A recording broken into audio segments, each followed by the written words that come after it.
Good evening, everyone, and welcome to Brownstown Central High School for B-Town Live. My name is Aaron Harrell here with Coach Brandon Allman and Coach Mike Wright.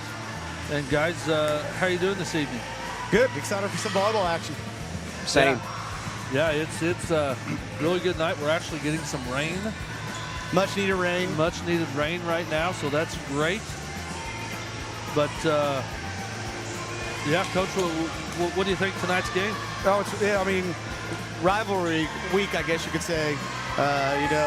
Friday night volleyball action, Brownstown, Seymour, the Jackson Bowl, and tonight some indoor. Good thing we're indoors tonight with the weather we're having, but another rivalry, Brownstown, Seymour, both historic programs in volleyball. You know, Jackson County, well known for its volleyball.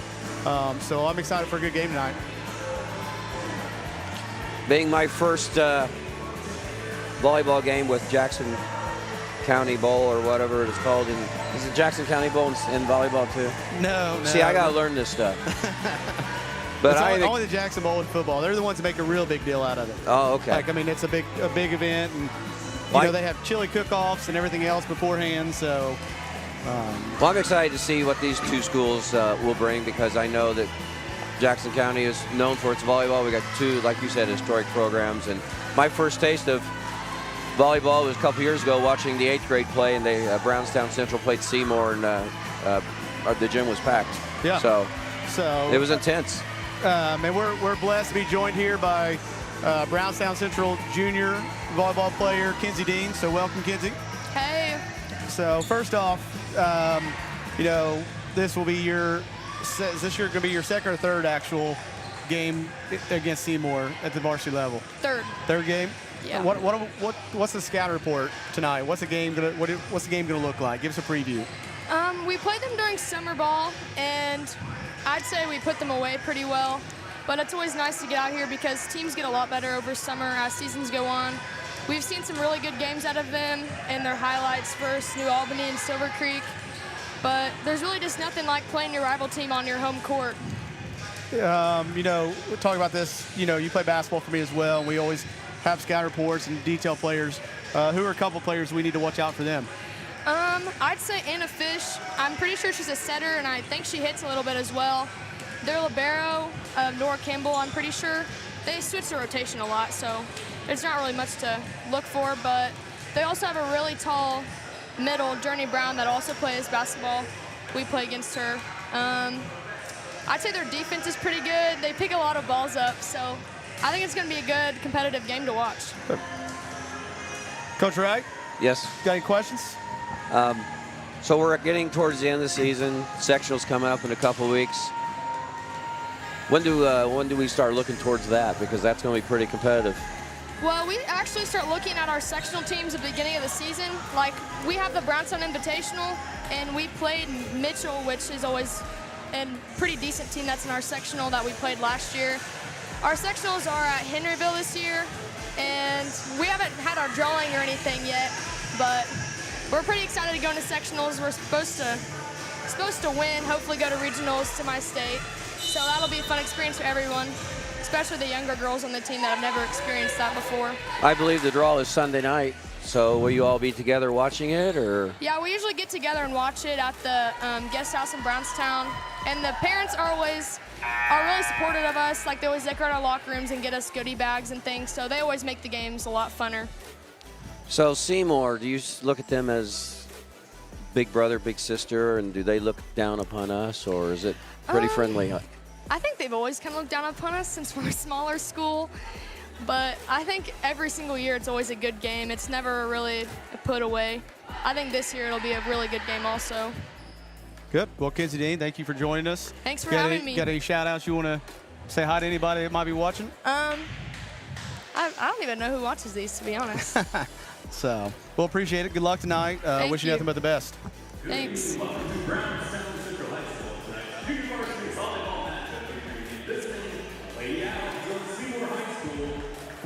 Welcome back, Aaron. Yeah, thank you for welcoming me back. That's great. Great to always have on a student athlete. It's always good to hear their hard work, what they go through on a daily basis. And and what they're taught. Yeah, It's always good to hear that. And since both me and you are teaching prep for college and careers, public speaking and doing these kind of things are just an added bonus for them to be able to do as well. Yeah, it's just going to help them later on in life and all that fun stuff. But, yeah, I'm just looking forward to some good volleyball tonight. I know it's loud in here. And it's Seymour gets loud. It is loud in here. I mean, it almost sounds like we're echoing just because you can hear them yelling. But I anticipate a really good JV match. I think looking at their records and being able to read some of the information about them in the paper, this should be a really good game. Yeah, I'm excited to watch some Jackson County volleyball right now. So. Yeah, I talk about this quite a bit with people who ask me, well, how's Brownstown volleyball always so good? And one, because we're well coached, but two, Jackson County is known for volleyball. When you look across the state, there are only, to me, a lot of times they're just patches of volleyball that are really, really good, and then some areas will sprinkle in some teams. But you look at Jackson County, Floyd County, Silver Creek, Floyd Central, Providence. And then, of course, you go up in the Muncie area, that Delaware County area, that's just, of course, Shondell country up there, really well known for its volleyball as well. Yeah, 100%. It's just different over here. It's just the way it is, and it's fun to watch. Yeah. And it's always fun. We talk about rivalries, but a lot of these girls, they grow up playing with each other. There's club volleyball programs. Yeah. Whether you're talking about down in Sellersburg and now we have the Cougar Volleyball Club in Brownstown that I know some of our girls play on. So it's always, just that, we talk about rivalries, but you watch a lot of these girls come off the court and they're friends. They'll be talking to each other, and I kind of saw that at the football game Friday night as well.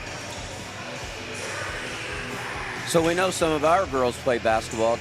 Seymour girls, do a lot of them, are they multi-sport athletes that you are aware of? They do have a few, I do know. Like Kenzie Dean mentioned, I know Journey Brown, looking at some of theirs.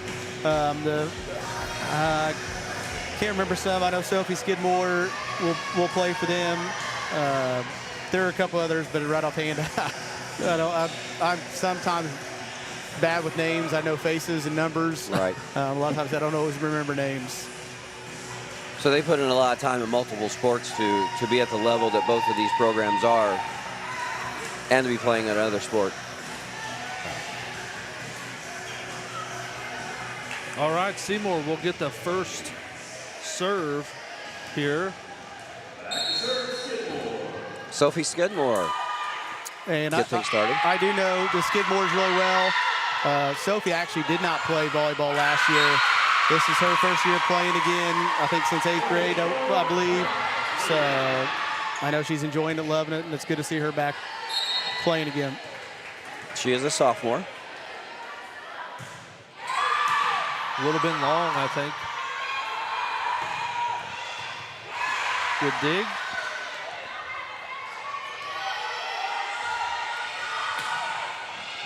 I think since you guys, I didn't get join you the first time, of course, but one thing I love about volleyball, I don't know if there's anything better than a great dig. No, full layout, Yeah, we were talking about it earlier, how one of the volleyball players also plays for you. And you said there's not a possession that she's not diving on the floor. Yeah, to go after a ball. Yep. And that's just, I think that's taught in volleyball. That's just something they've got to get on the floor to try to get that dig and then, it just kind of rubs on that that floor doesn't hurt as much as you think. Yeah. Great serve there by 29, Kennedy Hardman, an ace. Yeah. But yeah, just the effort. If you learn how to, dive on that floor, it doesn't hurt. Yeah. That's something that volleyball, I think, helps teach. There's a hard hit.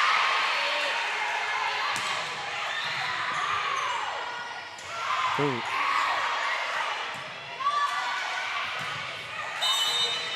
Net call on the Braves.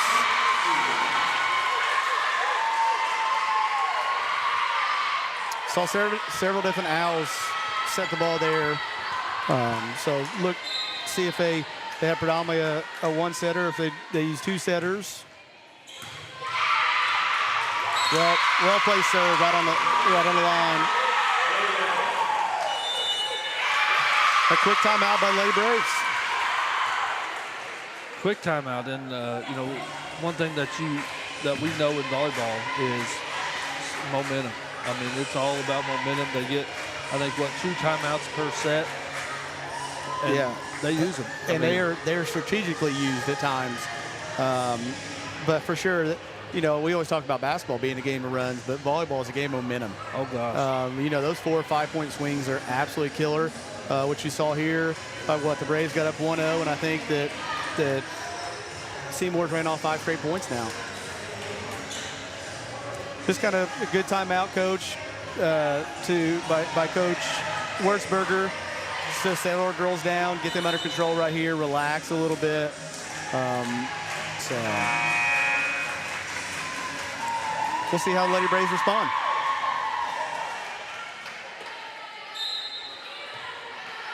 And it is loud in here, isn't it? Just kind of echoes. Ooh, great dig.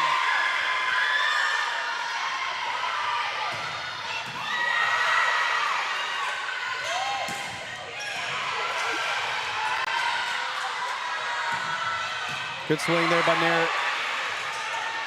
Back set. Little roll ball.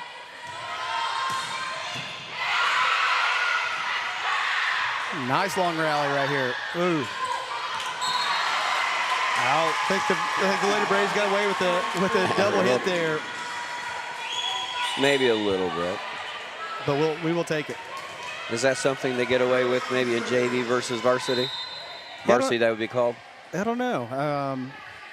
I believe we'll see the same couple officials at the varsity level here. I mean, they usually do both games, whereas, of course, you know, officiating in basketball, there's a JV crew and a varsity crew. So, but yeah, I mean, I don't know.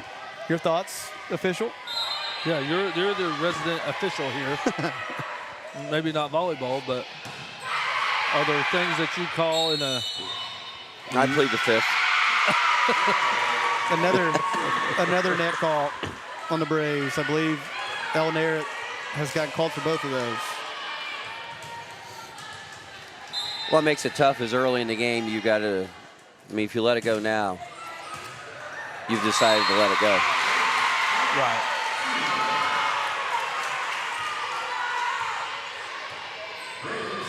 As we say, if it's a foul in the first quarter, it's a foul in the fourth quarter, right? I do agree. I struggle with that sometimes. You know, we've seen that happen here in the last couple weeks of the NFL season, where pass interference is not pass interference that it was in the first quarter as it was in the last 5 seconds of the game.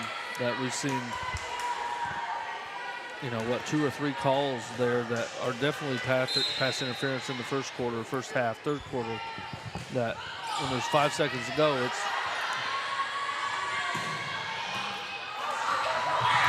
that was the Colts-Ravens game, wasn't it? Did they let one go?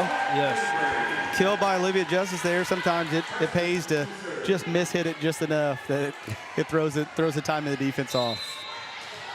Yeah, and then let it go off the ceiling.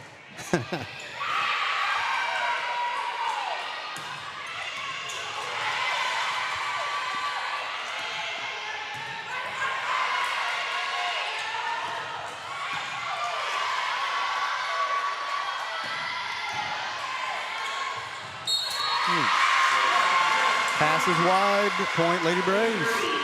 Well, that timeout did stop the momentum. What was it, 5-1 at the time? Yep. Now it is 8-5. I missed the point there for those of you at home that are watching. Jenna Preston serving. Oh, those are killer. You hate to. I know you want to be the Lady Braves are taught to be aggressive servers because you know that leads to shaky offense sometimes on the other side, but. Man, nothing kills momentum by missing a serve. Our first serve of the game was long as well, so that's 2 of those unforced errors. Yeah, service errors. Attacking air there by the Lady Owls. But again, want to thank everybody for joining us. If you can, share us out. Want to get as many people watching this great game as possible. Another one. Service error.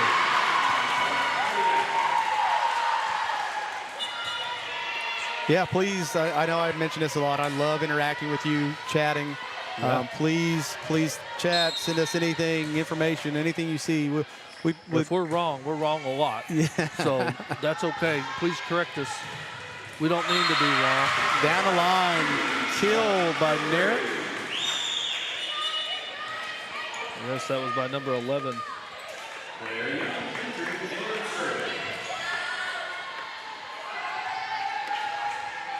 Claire Young to serve. And I believe that, the Lady Braves, I think, have 3 freshmen in, if I'm not mistaken, right now.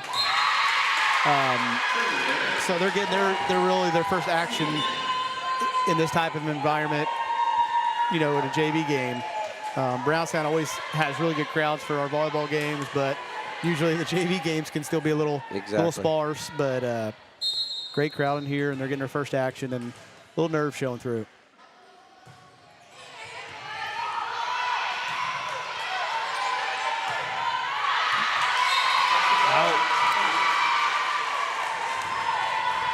Lady Braves struggling early, just serving, and some shaky passing, but I think that'll improve as the game goes along, or at least I hope so. Great pass on time. A great decision. Yeah, Olivia Fritz, great decision there. Finally got one on the line instead of outside. So Hunter Trueblood serving for the 3rd time. Looking to get the first one inbounds.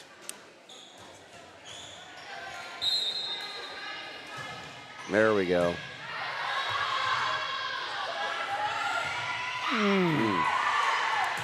Go, good spot. Yeah, good spot. Caught the Braves cheating in and found a deep corner there, deep right corner.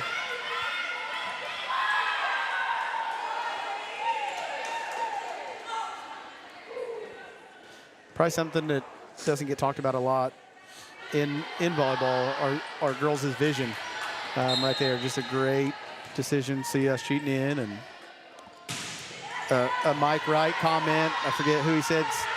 Famous baseball player.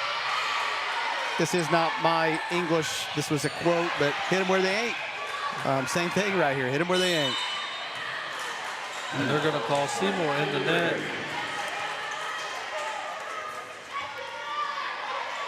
Braves need to string some points together. Playing back and forth right now. Hey, Stacy, what's going on? Hopefully you're doing well.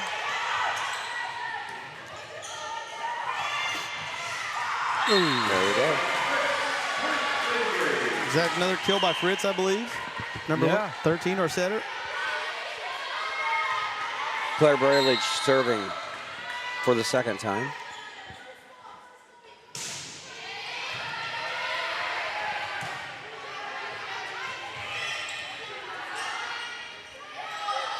Another kill, back corner. Net Seymour. We hate to see that when you get the kill. Hurt your stats right there. Do they count it? Sure, hit it. Somebody's got to get credit for the point, don't they? Yeah. Some. It's like there's as long as we're keeping track, she got it. Yeah.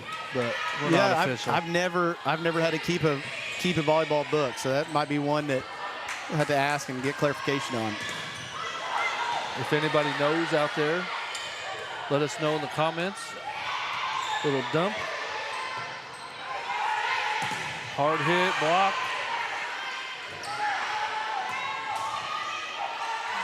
Timing a little off for the Braves there. Got to use this free ball.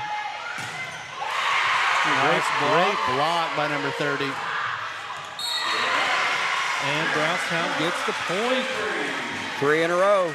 Yeah, Stacy, please keep the comments coming. We love talking to people out there. So if you're watching just like Stacy, we have a timeout. here, and I know, Coach, you need to head on over to your Yep, volleyball game in a minute, right? Yep, I will. I'm going to go watch my daughter play at LC, and then I will return shortly, hopefully, to catch the varsity action. Now, middle school or elementary? She's fourth grade playing up at a fifth grade schedule. So it's been a learning year for them. It's been a tough year, but they were able to last week win their first set, take the first set off the team.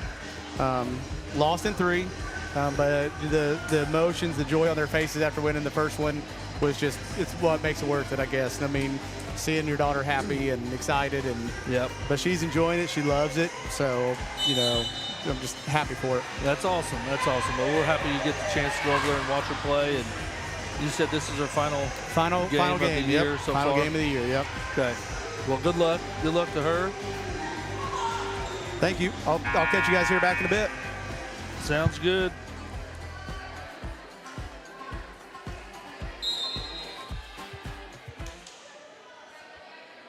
Clutter Ballards having served 3 in a row, going for 4. And we have a lift on the Owls, making it a tied ball game.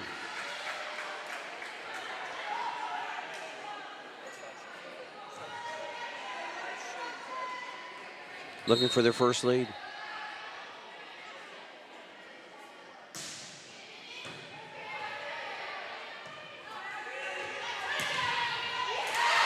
Oh, nice Good block. Kill, but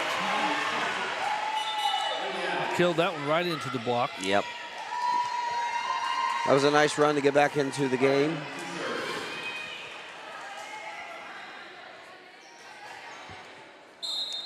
.29. Kennedy Hardman. Nice serve. Oh, little miscommunication there by the Owls. Point Lady Braves. He's not leaving yet, folks. I'm not leaving you quite yet.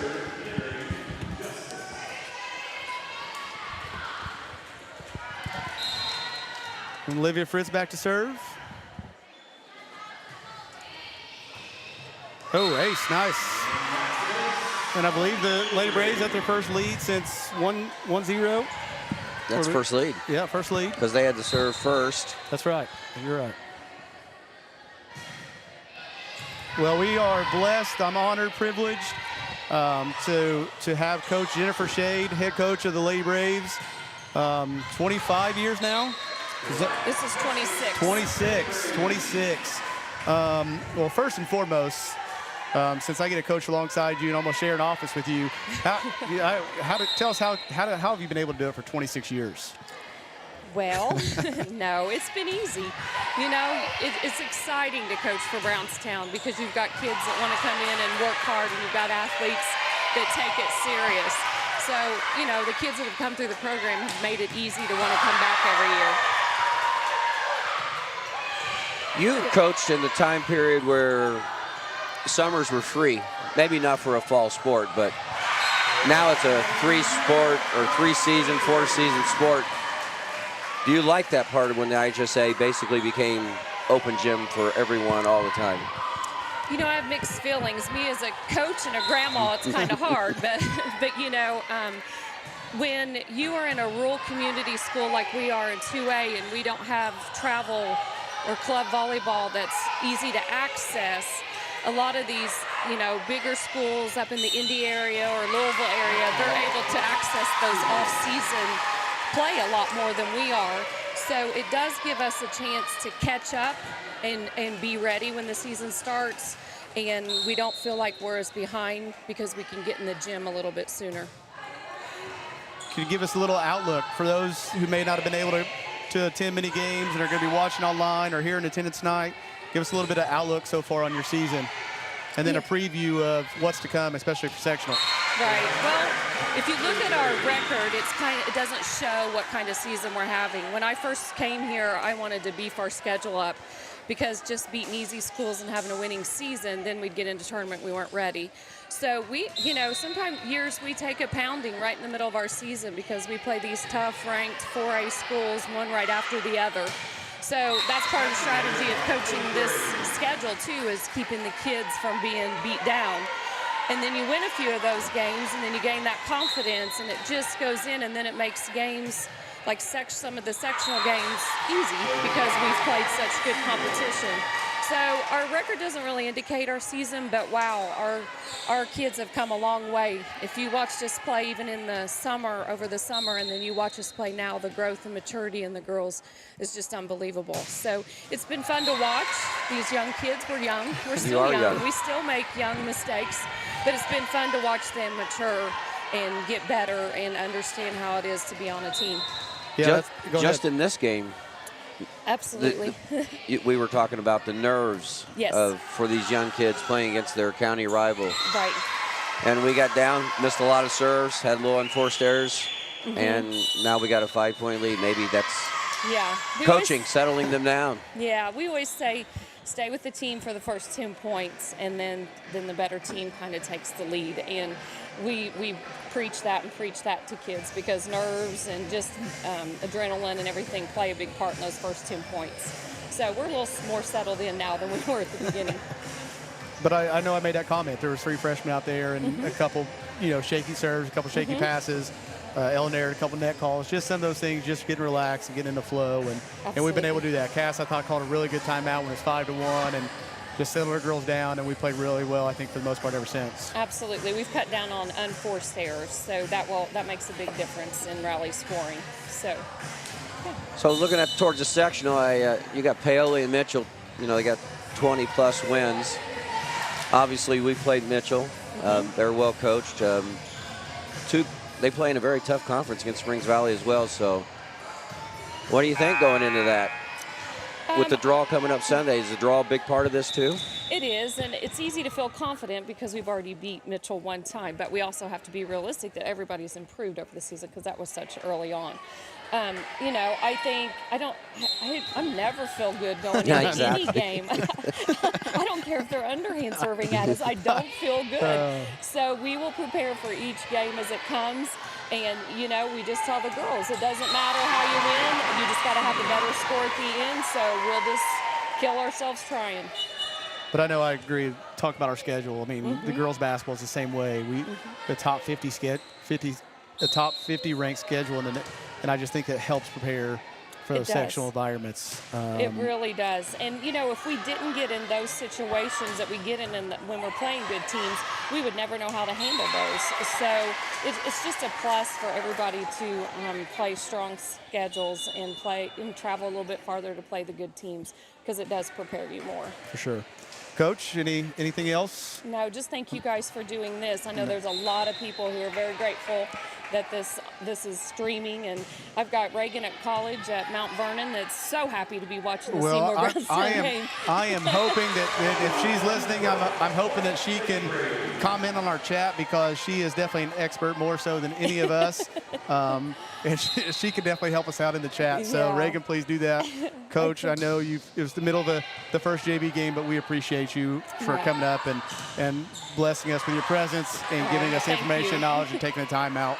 So hopefully you get down there and coach them up, and hopefully we get this one. Well, they are fired up, so I think we'll have adrenaline at least here for the first part of the game. Well, that's what we hope so. Yes, good deal. Thank you very much. Thank you. Good luck. Thank you.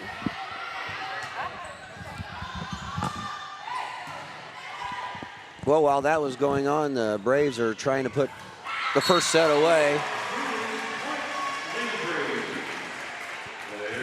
And with a 24-17 lead, that's about to hopefully happen soon. That's right.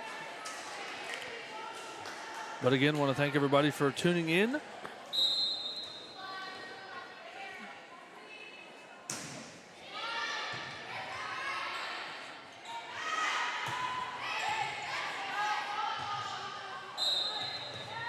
Going to be a double. They've got quite a few set points. Yes, they do. Probably when Brandon comes back, I'd like to talk a little bit more about what she said going into the sectional and just, having coached that long time and what all she has seen just in the changes that's taken place within the game. And, club volleyball's a big part of that, just like all the other sports, has kind of gotten out of the schools a little bit. There you go. Game one in the books. Game one in the books. Set will go to the Braves, but we will take a break. We'll be right back right after this. Founded in 1970, Brownstown Electric Supply Company is proud to serve and provide material to our friends in the utility industry. We are equipped to take on the most demanding projects with an experienced staff located in Indiana, Kentucky, Ohio, and Illinois. Brownstown Electric is family-owned and operated with a family-first work culture. If you're looking for a lasting career in a robust industry, give us a call today at 812-358-4555 or visit us online at brownstown.com/careers. Acquired by Damon Bailey and Randy Hawkins in 2011, Resource Services is your one-stop shop for anything from janitorial to food service supplies. Resource Services specializes in K-12 education. We are the preferred vendor for the Indiana-approved shopping cooperative. We offer name brands with competitive pricing. Our staff is trained to help solve your issues and help save you money. We are located in Bedford, Indiana, and service the entire state of Indiana, Kentucky, Southern Illinois, and parts of Tennessee. Give us a call today at 812-275-4790. NITEC strives to make technology easy. We pride ourselves in being your technology partner. NITEC is an established networking infrastructure company located in southern Indiana. As a premier choice for fiber optic cabling installation and network administration, NITEC is a staple in the community for technology-related needs. We take pride in providing the best customer experience as well as thoroughly completing highly satisfactory work. In our area, there is a great need for affordable information technology services, and we feel we can offer just that. Visit us today at nitec.com. Finding the right insurance coverage can be a daunting task, but fear not, because here at Brown Family Insurance, we've got your back. With years of experience and a dedication to our community, we're your trusted local independent agency, including companies such as Erie Insurance, Western Reserve Group, and Progressive. From auto, home, business, and life, we're here to tailor the perfect insurance solution just for you. Because protecting what matters most is not just a job for us, it's our passion. Contact our staff today and let's secure your future together.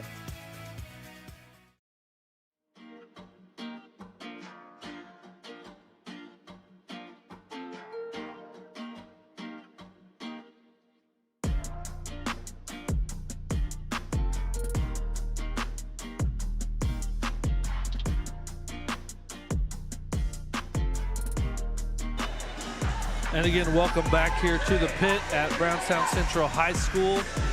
Again, my name is Aaron Harrell here with Coach Mike Wright. Coach Brandon Allman will be back in a little bit. Had to run to watch his daughter play volleyball, so always good to go watch your kids play sports, right, Coach? Yes, it is. Especially if it's indoors and it's raining outside. I got to watch my oldest play some flag football last night. Scored a touchdown and an extra point last night, so that's always fun. That's nice. Yeah. None of my kids played football. They ran cross country.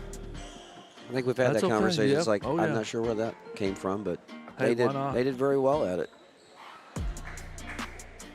But as you can see, the fans are starting to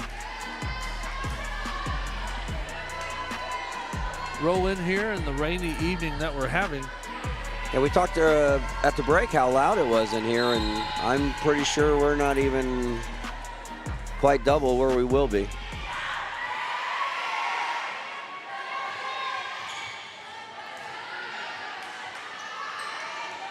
Hard hit to the back row.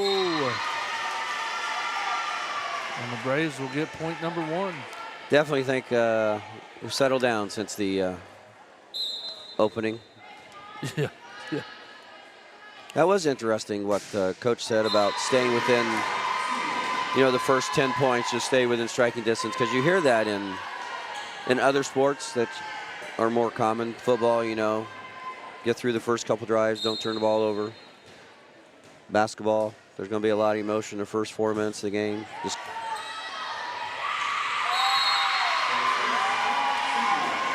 Golf, just get through the first 2 or 3 holes, settle down. Yeah, basically you got to play golf for 3 holes at a time to start, you know, Cross country, you run as a pack, for the first. however many that they Yep. can. Good decision there. Good location.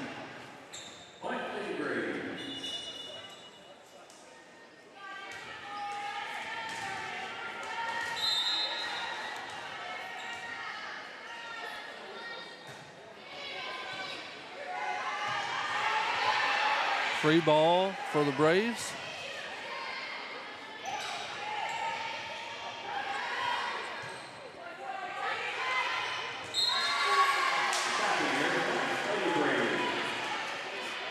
I guess since we just mentioned the cross country, you know, we can see how the Braves are doing.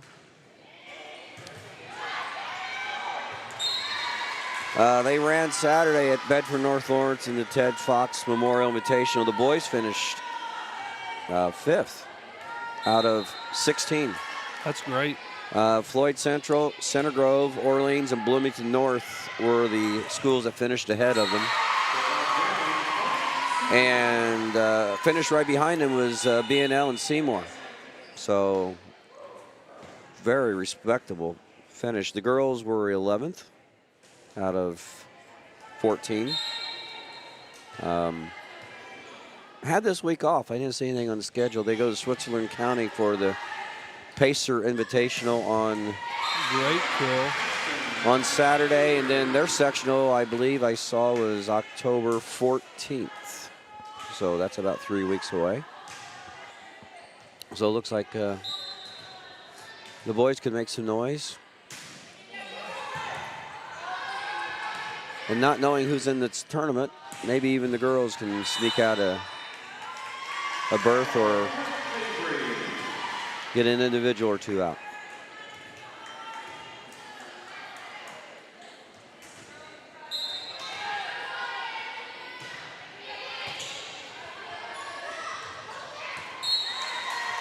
Jenna Preston, how many serves is that in a row? I was talking about cross country, and she's starting to separate us from Seymour right now. Right off the tape. Good dig. Free ball. Wow. Good effort. Yeah, great effort right there. Just that reaction time. That's coming so fast.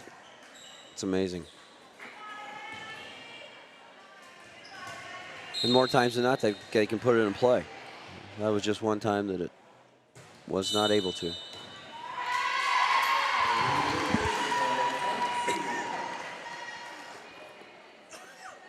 Looks like we had a rotation issue, a substitution issue. This is where my inexperience comes in. Same with me. They're going to try to get it worked out here.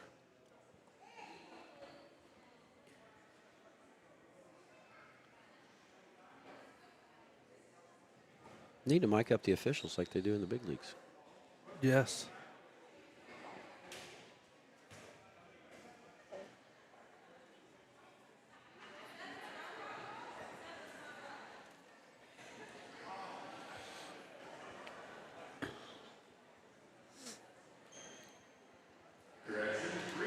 I think the coach won that one. Replay, yes. She gets her challenge back.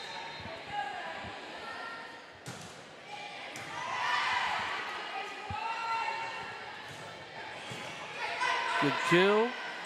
Set. And they're going to get it anyways. Braves were in the net. So I guess as an official, we need to praise the official for admitting. Yeah. He made an error, corrected it, since it was correctable. Get the call right. Dig.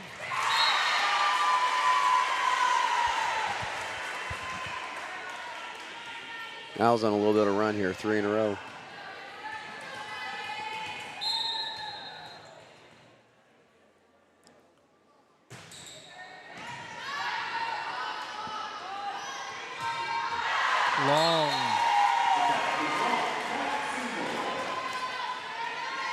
Maggie Brayman serving for the Owls. I think they called a touch there. Oh, no, sorry. Nope. My fault. Right off the tape.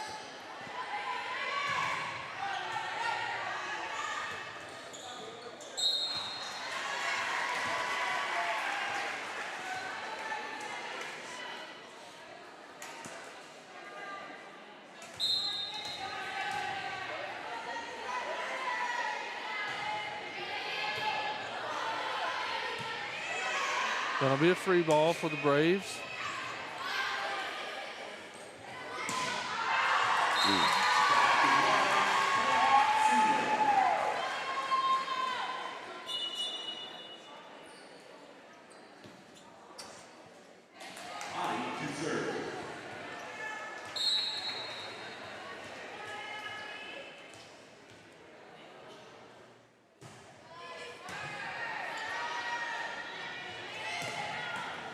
That did not look legal, even with these inexperienced eyes.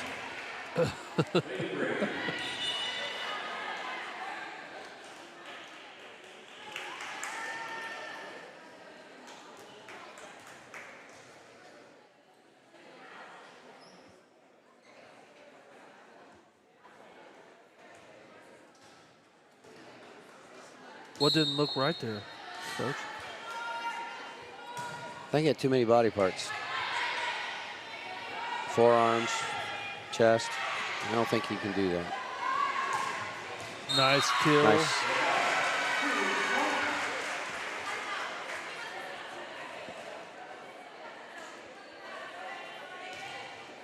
This game has that back and forth feeling that the middle of the first set did.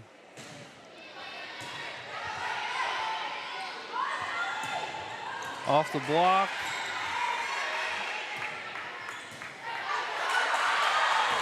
Oh, He got a timeout by Seymour.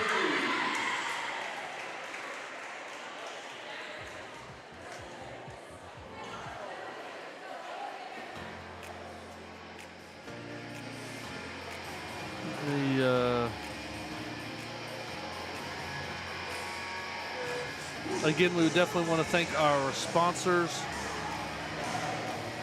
Without our sponsors, we could not do these live streams. So if you would like to become a sponsor, we've got a very, very busy basketball schedule coming up. We've got one more football game to do. That one will be on October 6th, right here on this same channel. I know Coach was talking about thanking us for doing this, and it would be nice to possibly do more next year. I know Brandon and us, we were talking before we went on the air about certain people watching and would like to see more, and I understand that. I think I'd like to do more. Yeah.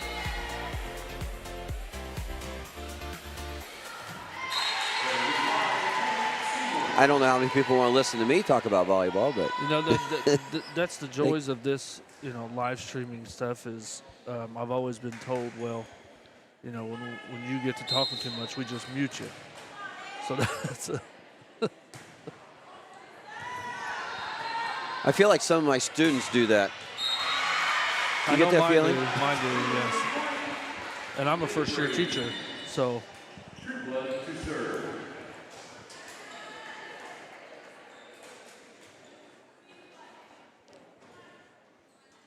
I think I would like sitting in my classroom if I was the teacher, but I guess some of the others don't see it like I do. Hunter Trueblood to serve. Try to get some separation here in game two. Got to go over. Free ball. Preston with a set. No. Good try. That wasn't coming back if it got in.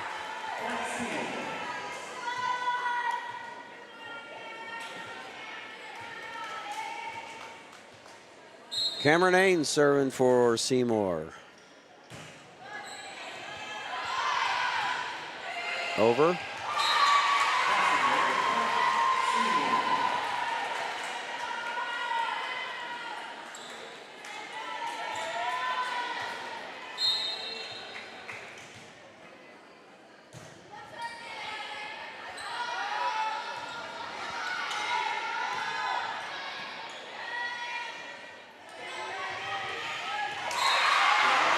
Good location.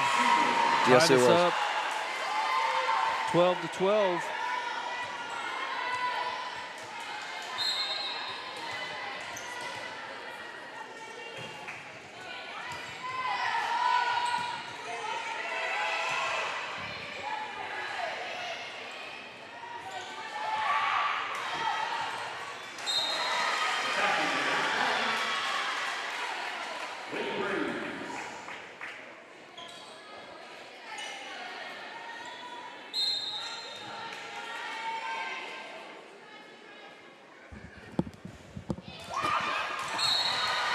And just hits the tape and over.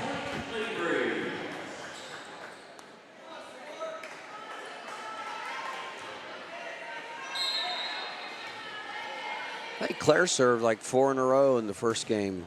It Great started, serve right there. it started the momentum towards the Braves. Long.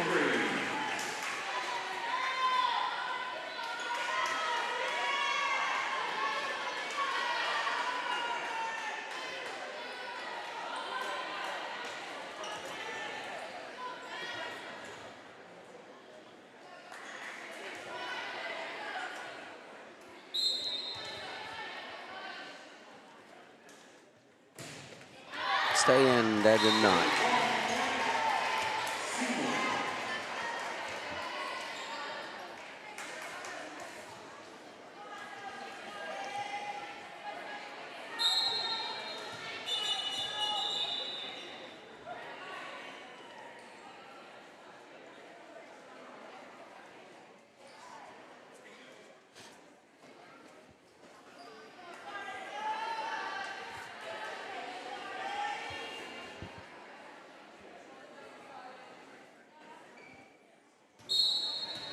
All right, back to action here after the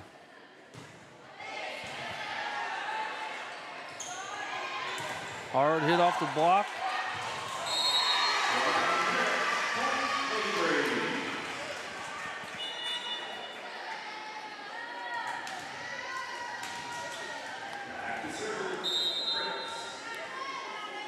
Olivia Fritz serving.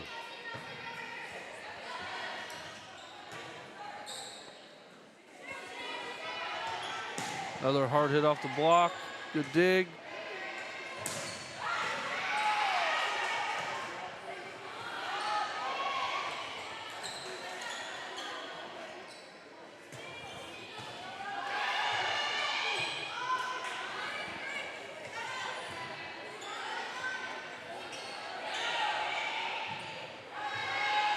Free ball.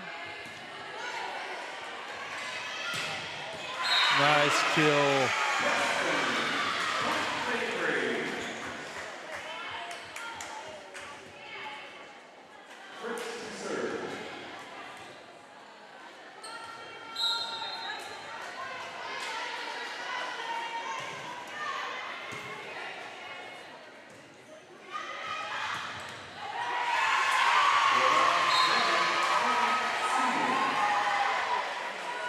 That was a really nice kill right there.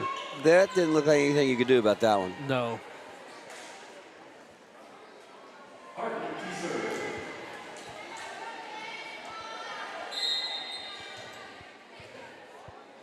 Kennedy Hardman serving for Seymour. Tips the net. Great serve.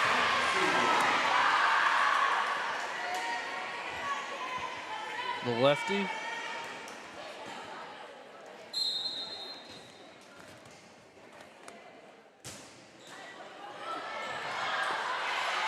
What a serve right there.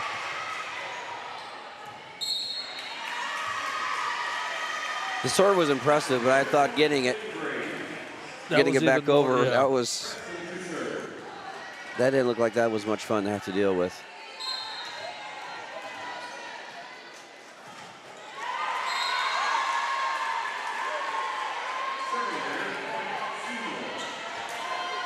Service error.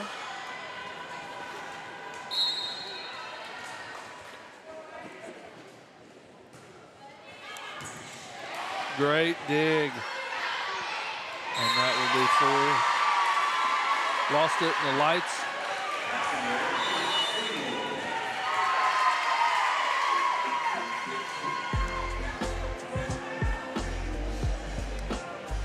But again, just want to take this time to say thank you for watching. If you can, hit that share button.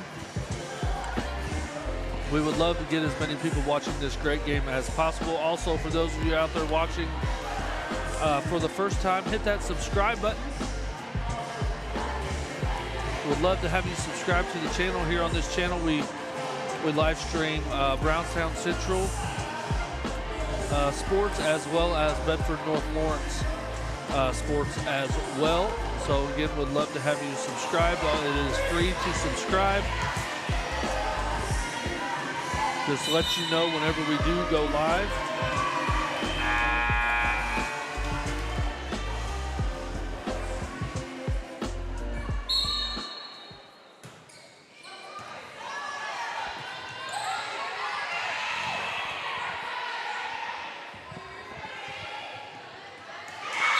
Just gotta talk right after the timeout there. Guess this one's going down the wire. Yes, it is. How many more timeouts are we going to have? 3? They're going to use them They're gonna all. use them all, yeah. Hard hit off the block. Way to go after it.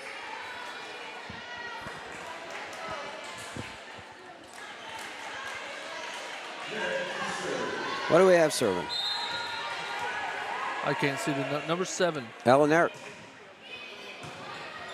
Over ball.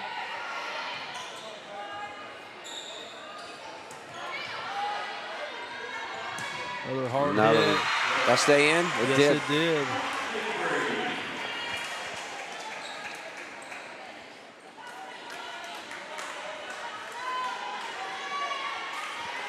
Keep it rolling, Ella.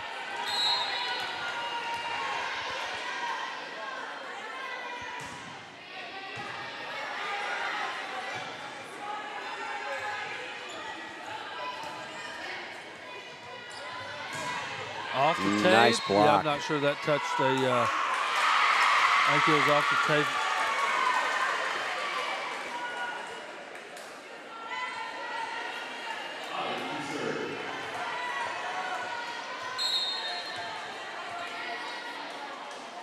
Yeah, I'm not sure that got over the, off the block.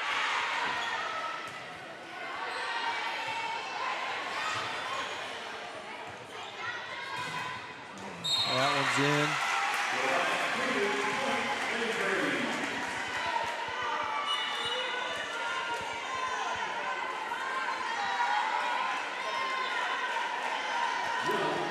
Claire Young serving.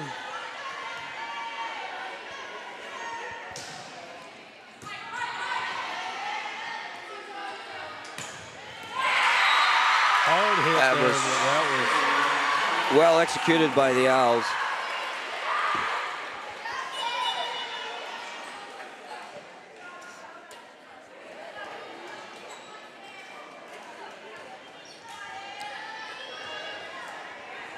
.21-20 here in set number 2 of the JV matchup. Kennedy Burnett.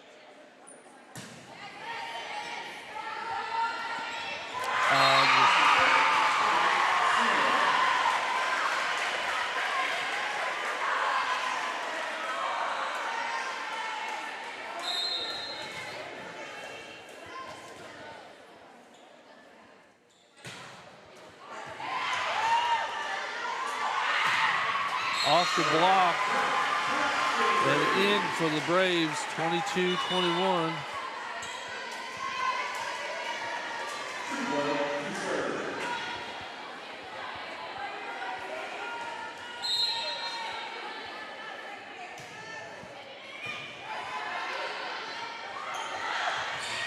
Oh, great decision by Seymour there.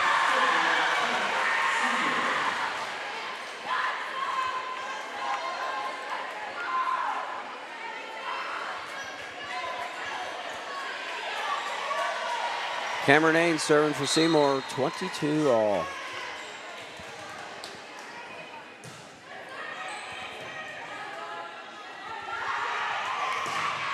Hard hit to the back corner. Got to win by 2, Coach. have to win by 2. That's the old rule, isn't it? Yeah, but same, that stayed.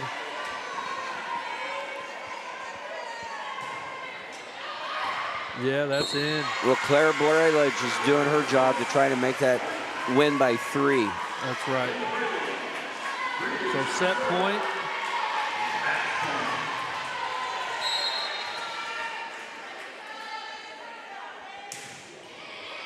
Good serve, got it in. A little bit of a miss hit. There we go. And the Lady Braves taking care of business. Yeah, they will get the match win here, 25-22 over the Seymour Owls.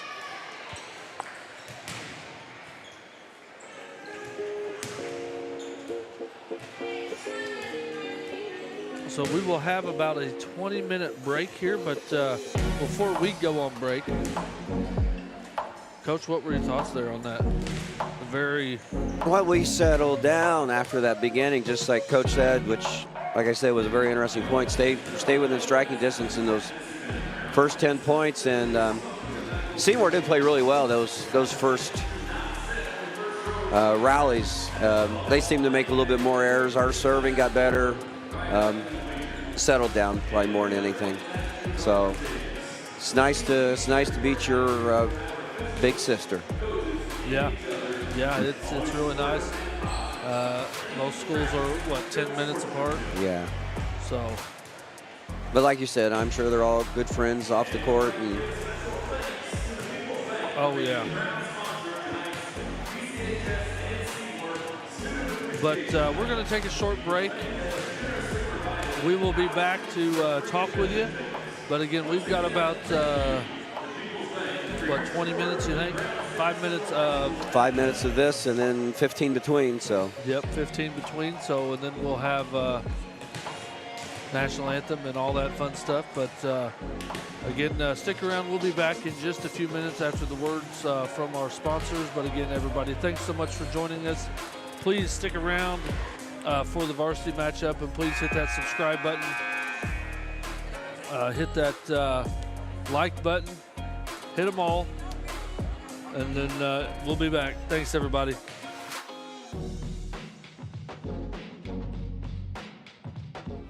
Acquired by Damon Bailey and Randy Hawkins in 2011, Resource Services is your one-stop shop for anything from janitorial to food service supplies. Resource Services specializes in K-12 education. We are the preferred vendor for the Indiana-approved shopping cooperative. We offer name brands with competitive pricing. Our staff is trained to help solve your issues and help save you money. We are located in Bedford, Indiana, and service the entire state of Indiana, Kentucky, Southern Illinois, and parts of Tennessee. Give us a call today at 812-275-4790. Founded in 1970, Brownstown Electric Supply Company is proud to serve and provide material to our friends in the utility industry. We are equipped to take on the most demanding projects with an experienced staff located in Indiana, Kentucky, Ohio, and Illinois. Brownstown Electric is family-owned and operated with a family-first work culture. If you're looking for a lasting career in a robust industry, give us a call today at 812-358-4555 or visit us online at brownstown.com/careers. NITEC strives to make technology easy. We pride ourselves in being your technology partner. NITEC is an established networking infrastructure company located in southern Indiana. As a premier choice for fiber optic cabling installation and network administration, NITEC is a staple in the community for technology-related needs. We take pride in providing the best customer experience as well as thoroughly completing highly satisfactory work. In our area, there is a great need for affordable information technology services, and we feel we can offer just that. Visit us today at nitec.com. Finding the right insurance coverage can be a daunting task, but fear not, because here at Brown Family Insurance, we've got your back. With years of experience and a dedication to our community, we're your trusted local independent agency, including companies such as Erie Insurance, Western Reserve Group, and Progressive. From auto, home, business, and life, we're here to tailor the perfect insurance solution just for you. Because protecting what matters most is not just a job for us, it's our passion. Contact our staff today and let's secure your future together.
Acquired by Damon Bailey and Randy Hawkins in 2011, Resource Services is your one-stop shop for anything from janitorial to food service supplies. Resource Services specializes in K-12 education. We are the preferred vendor for the Indiana-approved shopping cooperative. We offer name brands with competitive pricing. Our staff is trained to help solve your issues and help save you money. We are located in Bedford, Indiana, and service the entire state of Indiana, Kentucky, Southern Illinois, and parts of Tennessee. Give us a call today at 812-275-4790. Finding the right insurance coverage can be a daunting task, but fear not, because here at Brown Family Insurance, we've got your back. With years of experience and a dedication to our community, we're your trusted local independent agency, including companies such as Erie Insurance, Western Reserve Group, and Progressive. From auto, home, business, and life, we're here to tailor the perfect insurance solution just for you. Because protecting what matters most is not just a job for us, it's our passion. Contact our staff today and let's secure your future together. NITEC strives to make technology easy. We pride ourselves in being your technology partner. NITEC is an established networking infrastructure company located in southern Indiana. As a premier choice for fiber optic cabling installation and network administration, NITEC is a staple in the community for technology-related needs. We take pride in providing the best customer experience as well as thoroughly completing highly satisfactory work. In our area, there is a great need for affordable information technology services, and we feel we can offer just that. Visit us today at nitec.com. Founded in 1970, Brownstown Electric Supply Company is proud to serve and provide material to our friends in the utility industry. We are equipped to take on the most demanding projects with an experienced staff located in Indiana, Kentucky, Ohio, and Illinois. Brownstown Electric is family-owned and operated with a family-first work culture. If you're looking for a lasting career in a robust industry, give us a call today at 812-358-4555 or visit us online at brownstown.com/careers.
And welcome back to Brownstown Central High School for B-Town Live. My name is Aaron Harrell here with Coach Brandon Allman and Coach Mike Wright for some Lady Braves volleyball as they host the Seymour Lady Owls. And guys, just saw a really good JV game, and it's loud in here. We figure it's going to be loud all night. But really good performance by the Lady Braves there to take a two-set win for the Lady Braves. Yeah, once again, I know we hit on this earlier. Just a really nice job of settling down, calming their nerves, taking that initial, punch in the mouth, so to speak. We got down early, called a quick timeout, and then after that timeout, I thought we controlled the rest of the game and match. Yeah, I mean, the second set was really good, really competitive, and then I think it ended 25-22, so it was just a really good match. But moving on to the varsity matchup here, both teams' adrenaline is going to be pumping. As a coach, you both have coached. How do you settle your girls down? I always talk about it's just as soon as the ball goes up in the air. I mean, your intensity is high, your adrenaline's high, but as soon as the ball goes up, then it's you. You're just playing the game you love. Same thing. I mean, you've experienced the same type of thing in big golf tournaments. Playing at IU, being in big, your Big Ten conference tournament. Yep. Getting ready for that. But once you hit that first tee shot, that's to me, that should be the only time that nerves are really a big factor. Because then it's just you and the golf course and playing, just like there. It's just you and your team. Control it. We talk about this all the time. This is one of my things that I talk about. Controlling the things that you can control. And if you do that, everything else will take care of itself. Right. Coach Wright? Yes. You weren't paying attention. It's okay. I was paying attention. I was taking big golf tournaments. I remember when Aaron was teeing off for me at state. Yeah, we got a state championship coming up this Friday, Saturday. Getting ready to say, shout out to the BNL Lady Stars. I know both of you guys are BNL, but I love the Lady Stars golf team over there, their program. You talk about aspiring to be, I mean, they've won, 14 sectional titles or whatever in a row now. They got it going on over there. They do it the right way. They got a great youth program, a girls' youth program that plays by themselves in the fall. And it just transitions to the high school level. It's so fun to watch. But not only are they great golfers, they are great young ladies. They treat us, I coach the girls' golf team here at Brownstown, and they treat us just like we're a part of their team at times. And it just, I know my girls always love to play them or play with them. Unless it's Barbie night, right? Yeah, unless it's Barbie night. That was definitely a little bit different if Coach Johnson's watching.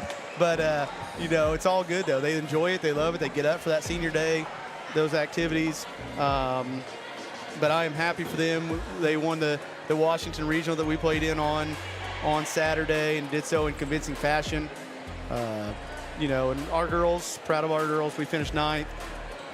Told a lot of people this. We played really, really well for the first 6 to 8 holes, and then we just had a really bad stretch where each girl just had that one hole that kind of set them back a little bit, but we persevered, and we did. We played well. We finished 9th out of 15, shooting 389. So once again, congrats to Lady Stars. Good luck this weekend, Friday and Saturday at the state tournament. Yeah, it's going to be fun. I'm going to head up on Friday to watch and do that. What do you want to finish talking about your girls real quick while they were there? I know we talked this morning about a lot of them were playing the round of their life, first 6, 7, 8 holes, and then, reality set in, or they just had that one bad hole. Yeah, and we was tickled. Our adrenaline was high, played well. She might be listening, she might be here. I can't tell, but I know she got mad at me for saying this to our girls and telling them. But like Abby Schreier literally was in career mode, so to speak. We like to say that sometimes on a golf course. You always want to have a career. And then she got to hole 9 or hole 18, which was her 9th hole, and she took a 12. And could have absolutely shut down. She hit in the water. She could have easily thrown her clubs in the water and said, "I'm done. I'm walking off the golf course, never playing again." But she turned it around on the front nine, which was our back nine, and finished strong and set a career best 99 for her at that time.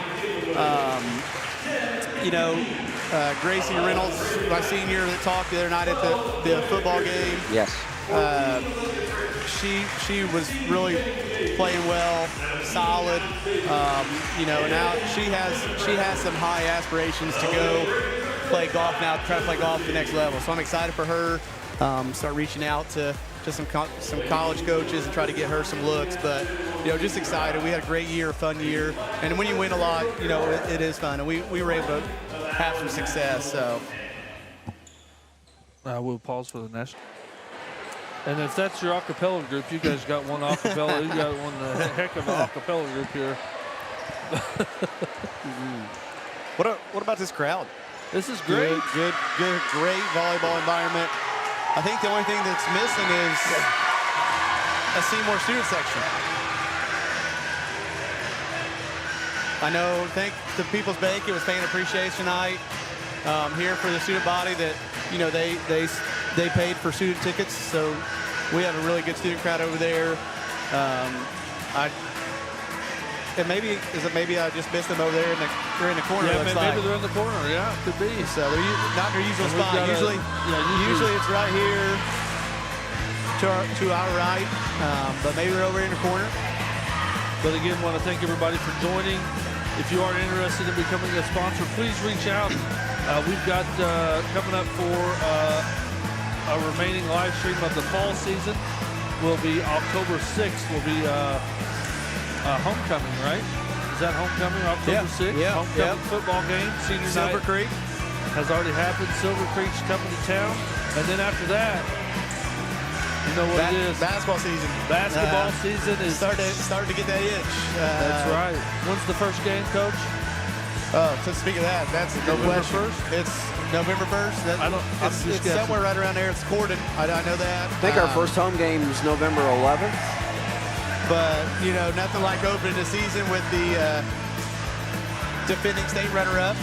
Yes. So that's always and a conference opponent on top of that. Is it on the road? It is on the road, yes. So you'll have to be part of probably the ceremony or something there. Yep. And here we go. Let's play some volleyball. Hard hit. Big hit there by number 7. And somebody's in the net. Oh, they're going to call. That might have been a toss. Seymour. That might have been a toss up there. I don't know. It looked like 2 girls in the net, but Yeah, so we're the beneficiary of that call there. Finley Wheeler is serving. Good aggressive serve. Once again, I know I mentioned that earlier. One of the staples of our program. We're very aggressive servers. Coach Shea down there telling her players where to hit it on the back of the. That's almost a throw. Yeah, borderline there.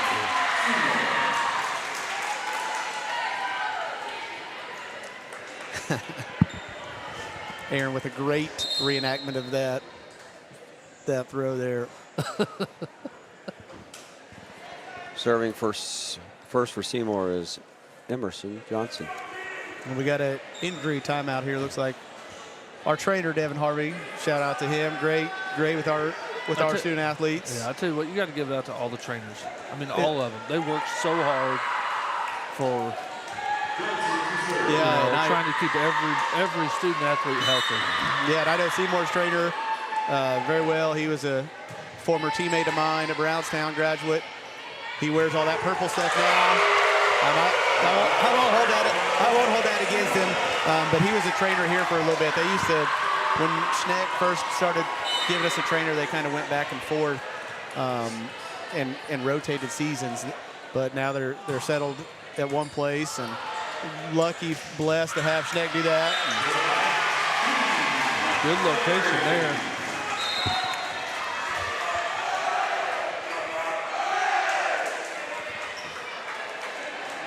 Alex Davidson is subbing into the game to serve for the Braves.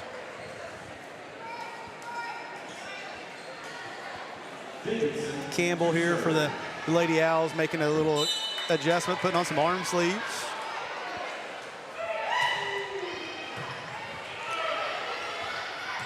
Hard hit, good dig. Another good dig by Seymour.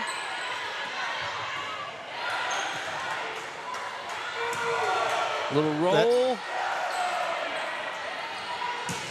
from the back. A little long in the attack. Is that the 10-foot line? The white line? Yeah, Yeah, the 10-foot line. 10-foot line, 10-foot line. And Seymour early on really going outside to Campbell here. As I say that, they go middle, and we did not cover that tip very well. 4-3 Braves. Anna Fish serving for Seymour.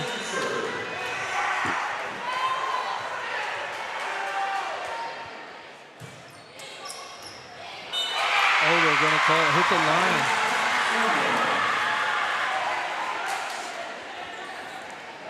Must be cold down there. One of the line judges put her sweater on.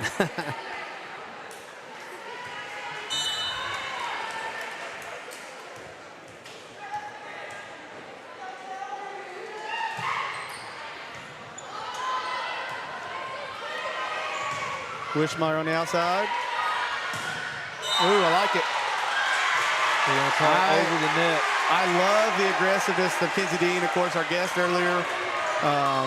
Too often, I feel like girls, when they have those overpass, they just try to go up and block it down somewhere. And on that overpass, she went up for the kill, and it paid off. And she's serving up 5-4.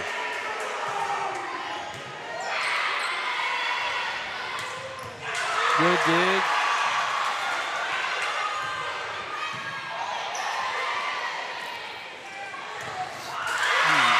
Kill by Brown.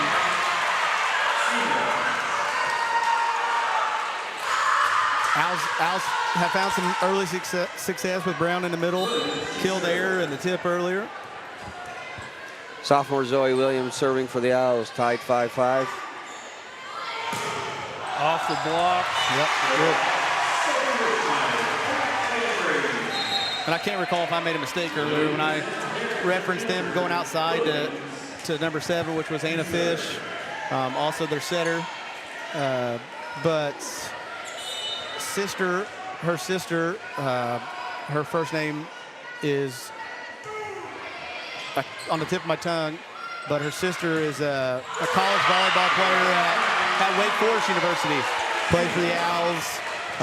Definitely arguably the best player in their program history. Graduated 2 or 3 years ago now. Her dad, Dr. Fish, is the CEO of, I believe, of Schneck Medical Center, since we were talking about them as well earlier. But it was fun watching her play a couple times. Gotta go get that. Wake Forest, huh? Wake Forest. Impressive. So I know she's their career leader, maybe in about everything I feel like that came in the hitting category. Journey Brown back to serve. Nice little double. Yeah.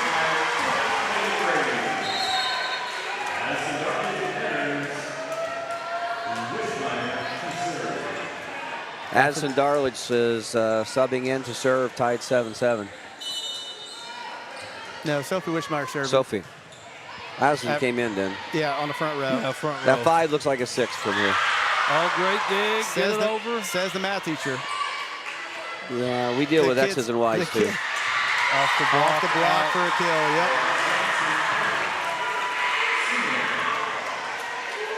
Mr. Wright probably have some math students coming in tomorrow saying that same thing.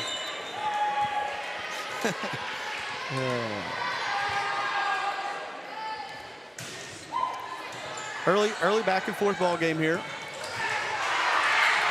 Oh, wow.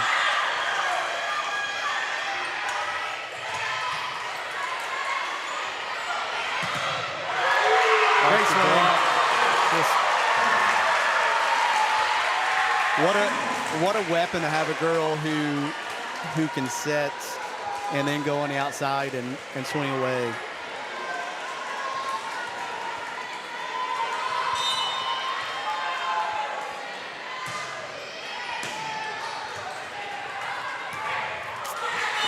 Kill by Kira Wishmeyer into the attempted block.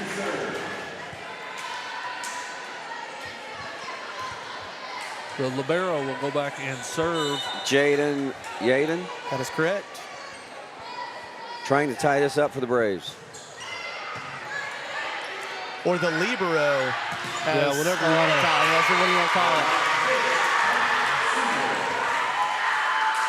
It's funny because you hear it pronounced both ways. Just depends where you are. Yeah, it just depends on, yeah.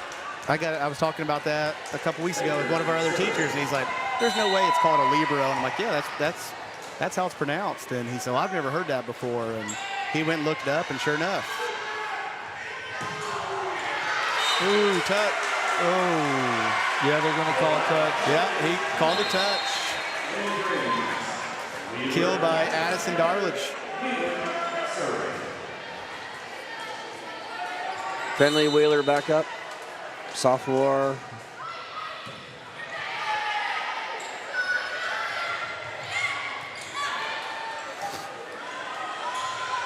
Hard hit. Hit the antenna.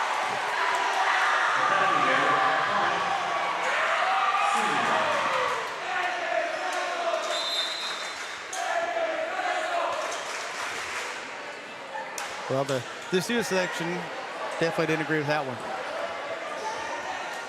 Must have went on the outside. Instead of can it not hit the antenna? It cannot hit the antenna. Okay. And that's what the call was. Good hustle there by Yaden to chase that down and keep it alive for the Braves.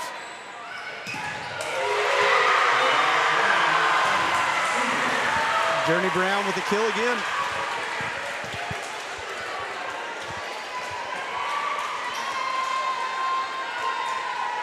That's an adjustment I think the Lady Braves are going to have to make. Trying to take her away some in the middle.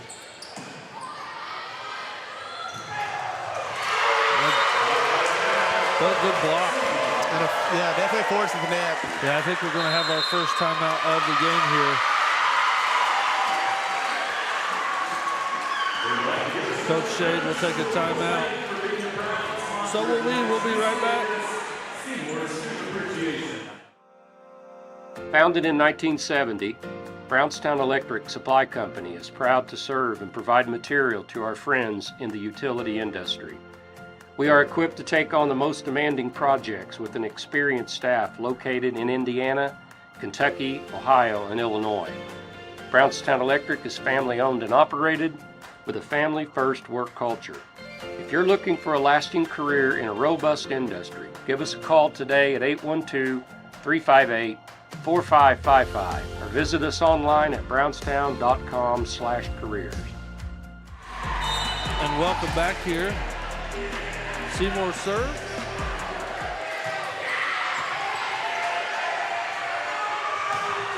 A great location. Great cross hit there by 11. Braley Typing. Yeah, and you're speaking about, I believe I see her. She's on the end of the bench. I don't think she's been cleared. I still see her in her knee brace. Okay. So, yeah, definitely hurt for them that they don't have her out there. She's I mean, just an outstanding athlete. Talking about Greer Henry for the Lady Owls. I believe I heard hopefully she's coming back for basketball. She'll be ready by then, I believe. So. Braves down 3, Alex Davidson serving. Kind of break this momentum that the Owls have built up. Long. Attack is long by Fish. They return to back row there. Unsuccessful.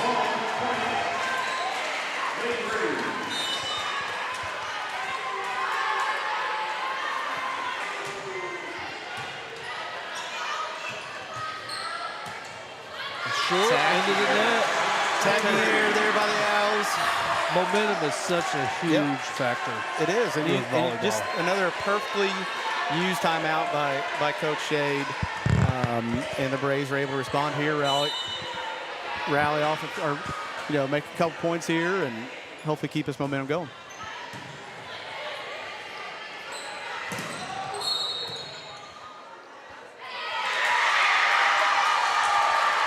I didn't see that. I didn't either. Sorry, I know we got our resident official here, but Do we have a replay? I saw a replay on football last week. I don't have it set up tonight. And our Zoom is not set up. Which maybe that's something that we could add. Oh, that was a throw. That was definitely That a I throw. did see.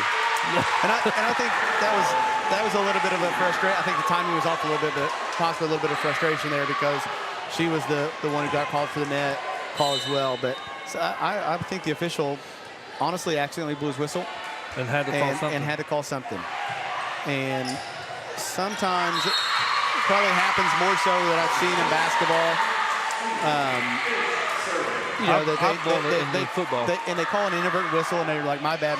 But there are times I really do think that officials blow it, and they don't want to take the blame themselves, so they make some call up. Service error.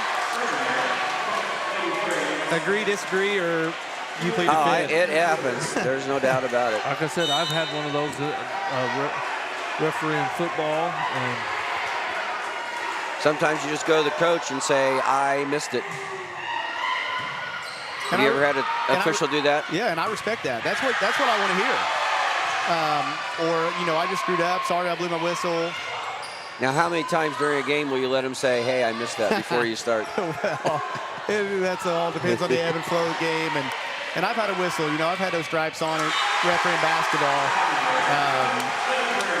You don't get after the referees, do you? Not very often. I don't. No. I've calmed him down over the last few years. But, the Owls definitely had the momentum. They were up 16-12 serving there. A miss serve by Fish. And next thing you know, a couple points go our way, and right back to a 2-point game here.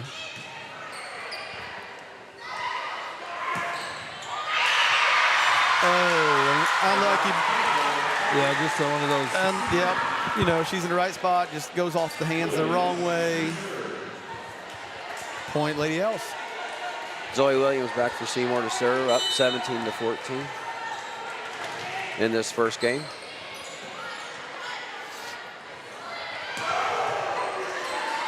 Nice kill, nobody there.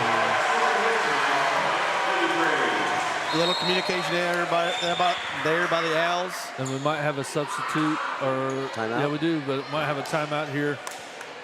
And we do.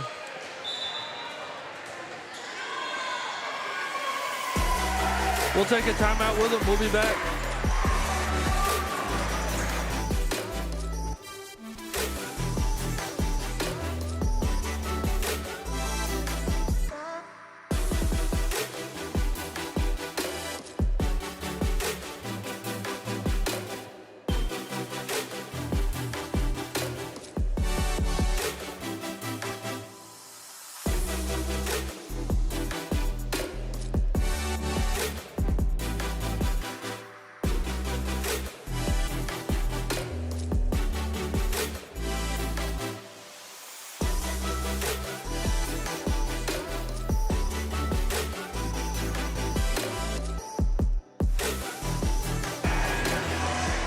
And welcome back here into the pit is loud tonight.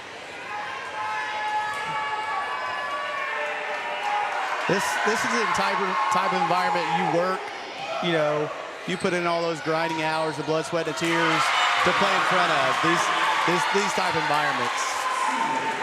I mean, as an athlete, being there as a coach, nothing more fun than playing in front of packed audiences, packed crowds. As an official.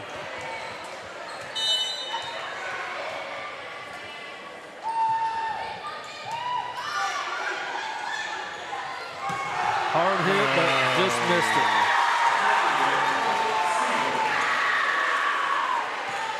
it. Journey Brown was serving for Seymour.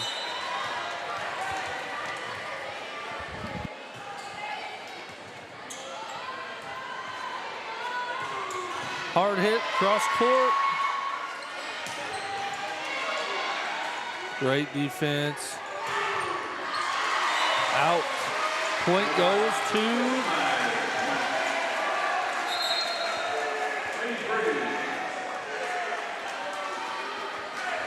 Addison Darledge returning for the Braves. Wishmeyer back to serve. 1916 Owls.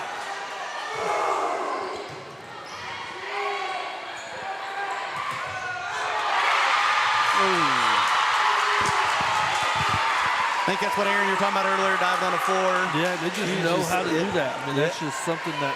And they practice. They you know, do, yeah. you hear the volleyball roll and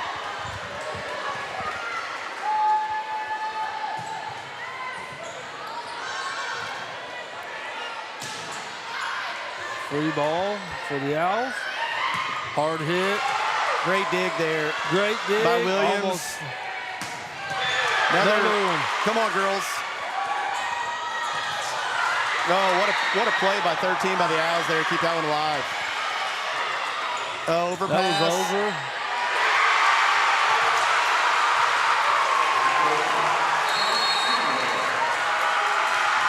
Wow.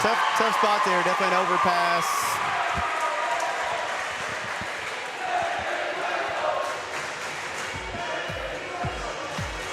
Yeah, I thought both girls were over the net. Right there, and, yeah. You know, I don't know. You just called the one you see, I guess. But, wow. What play from both teams on that one. Once again, Coach Lucas perfectly used timeout. Braves cut it to 2. After the timeout, the Owls respond. You know, what, I think 3 straight points there. So now what will happen after this timeout? The Braves will respond, right? That's what we're hoping.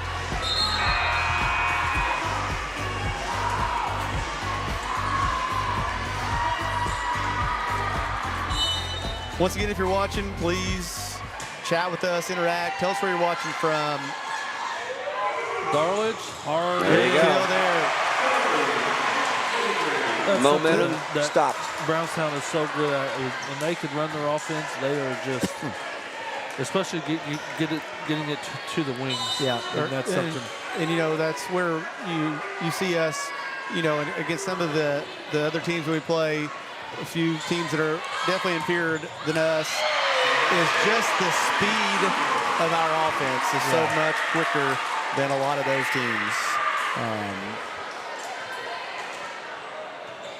I'll tell you what, though, I wish it was that easy for basketball coaches at times when we call timeout to draw up a play or run a play, and something that doesn't go right.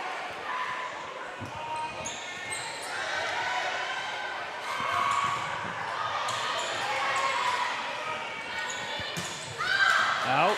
And that one is long by Fish.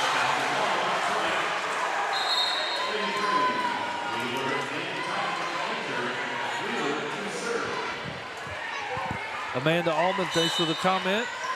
You might know her. Yeah, maybe. Finley Wheeler serving, trying to get Hard cut hit, into this off lead. the block. Those are just tough. A really, really good volleyball player. Definitely like to see.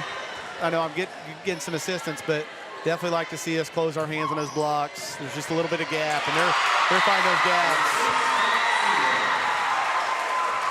And game point here for the Lady Owls.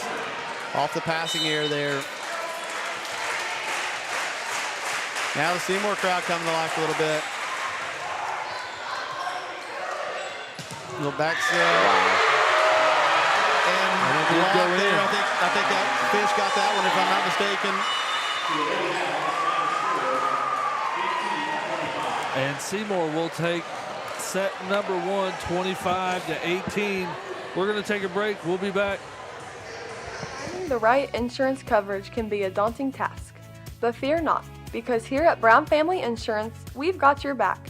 With years of experience and a dedication to our community, we're your trusted local independent agency, including companies such as Erie Insurance, Western Reserve Group, and Progressive.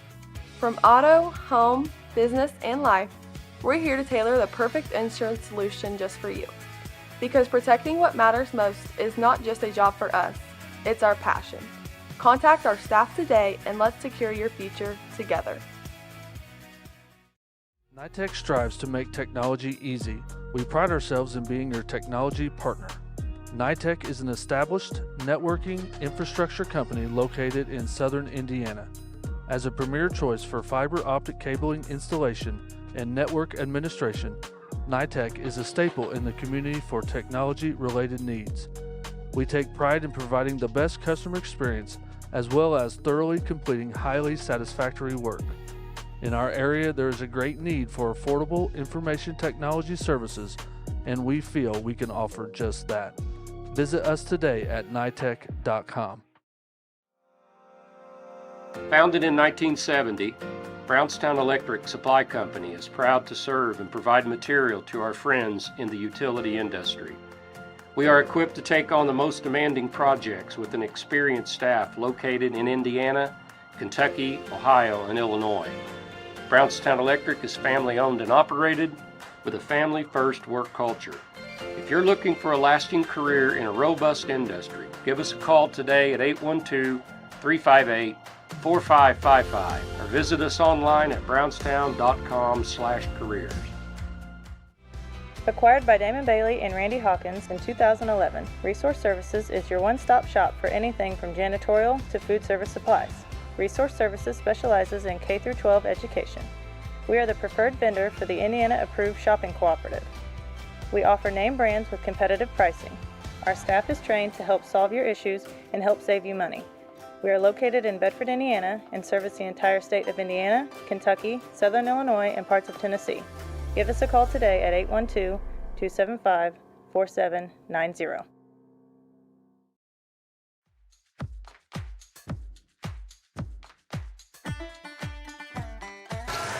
And welcome back, and sorry it's just really loud in here. As soon as I unmute us, it gets a little crazy. But again, Seymour takes set number 1, 25-18. And we were talking during the break here that got to give a shout out to the Brownstown football team. Ranked number 1 in Class 2A. Yeah. How long has it been since they've had a number 1 ranking? Well, I think it's only the second. I could be mistaken, but I believe it's only the second time that we've been ranked number 1 in 2A. And it was actually all the way back to my senior year. So this would all been, tell my age a little bit, all the way back to 2002. And the only reason we were ranked number 1 was because we started the year off ranked number 3 from the success. I mean, we were good, but we were never a number 1 ranked team. And it just happened to be because the first 2 teams above us in week 1 got beat. So we just happened to move up. And then the next week, even though we won, we got moved back. It shifted again. But yeah, huge shout out to Coach May and the Braves. They've been playing really well. You know, got beat by a really solid Seymour team. Yeah, Seymour is really good. So, you know, they are literally a couple possessions away from being undefeated or, 5-1. They got beat by a good BNL team. It was a really good game, but and it was an offense that the Braves, you knew what was coming, but it's nothing that the Braves have seen anything like so far this season. So I have no doubts that Coach May and his coaching staff will get things turned around this week and return to their winning ways. Brownstown did drop to 4 in both the coaches and AP poll. Yep. Triton Central second. That's kind of important for us because they're in our sectional. Yeah. I'm sure we'll be talking more about that in a couple of weeks. Yeah, there we go.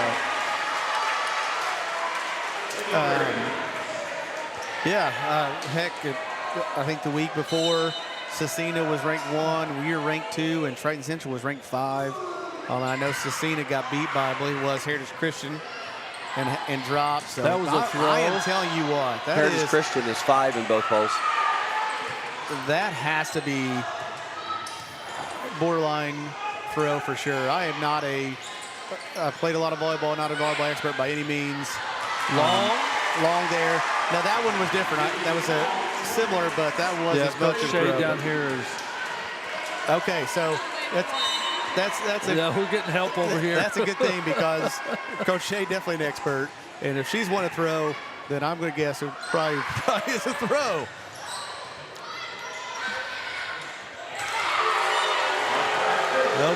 Overpass there by the Braves. Another, tough. It's been that definitely hurt us, our passing. Definitely hurt us a little bit in game one, set one. So something we get figured out here. Another overpass there by the Braves.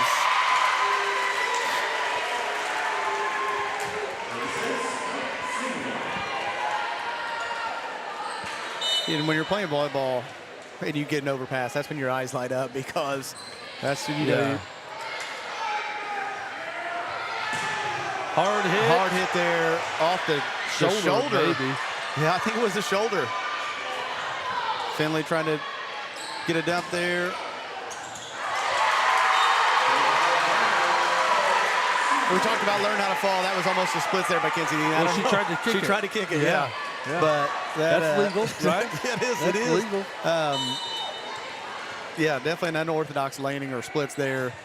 I know it hurt me watching, but definitely they have a lot more flexibility than I do. Kill there by Wishmeyer. Once again, though, got a good pass there, and we're able to run our offense. Like I said, they love that wing set. Yeah, throw it at the outside there. Get that little crow hop and jump into it. Yeah.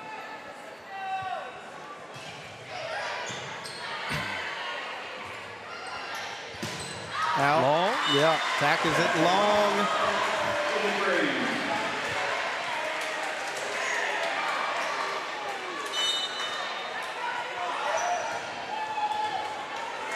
Kinsey Dean serving.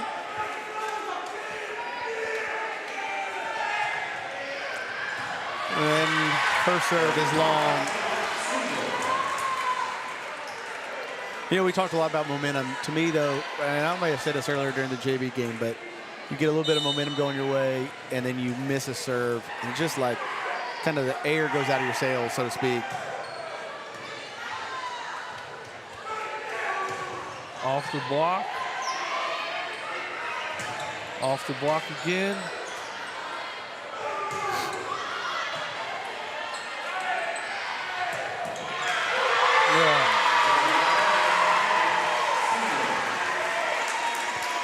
Well, we talk about momentum. Seymour came into the night 14-14, but they won 10 out of their last 12.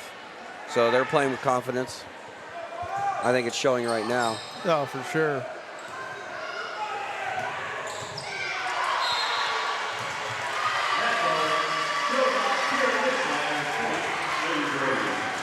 Point goes to Brownstown. Well, another one of those. Reagan, if you're definitely out there listening, like to know how you score that one in the book when it's a kill, but yet there was a net call. Do you get, or anybody out there, do you get the point for, or do you get the kill stat or not?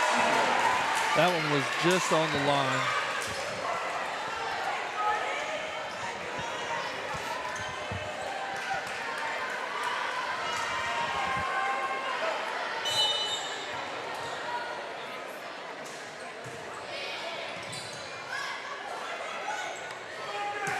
Little back set to Wishmeyer. Oh, they called it out. And attack is wide. I thought it looked good but I was wrong. Just a little wide.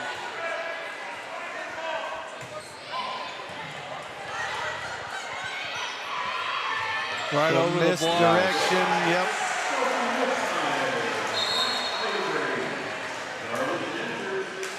The Braves have had some success with that. That's a couple times that's worked, so maybe have to come back to that a few times if we were able to. See, this is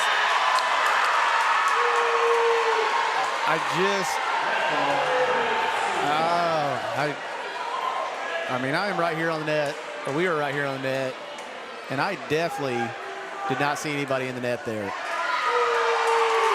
Or remotely close, for that matter. Wow. And it was the same guy, not to not to try to pick on the official, but the same thing. It looked like a whistle, and then he struggled to know what to call.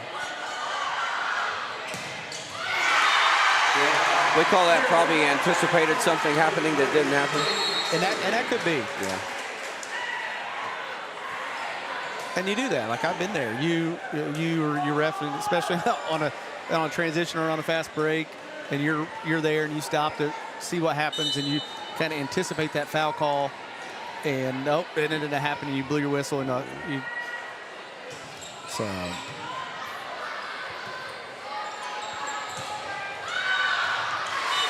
And the attack is wide. Point, Lady Braves.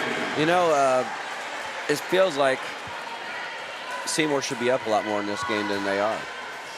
Yeah, I don't disagree. And a couple calls went their way, we think.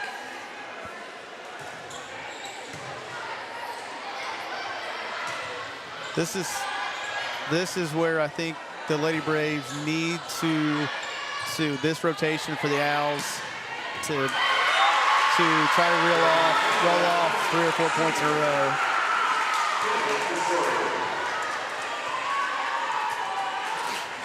Nora Campbell serving for Seymour, up 11-9 in game 2.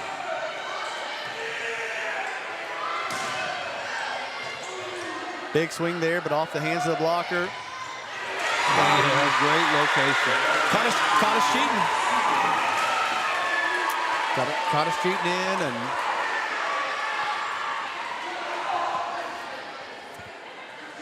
I was talking about my flexibility earlier, or lack thereof, and I had to get up and do some stretches back here. Just free ball. Yep.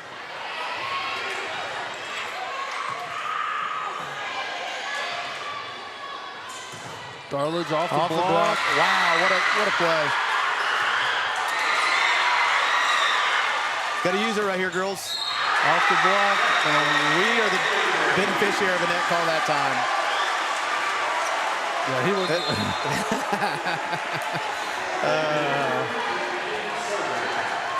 He was a little bit more adamant about that one, but still, that was a. Well, but what a. He knew what to call that time. Yeah.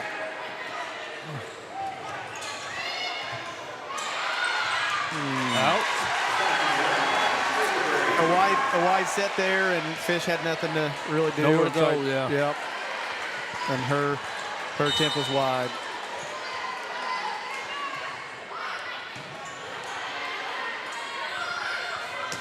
Hard hit.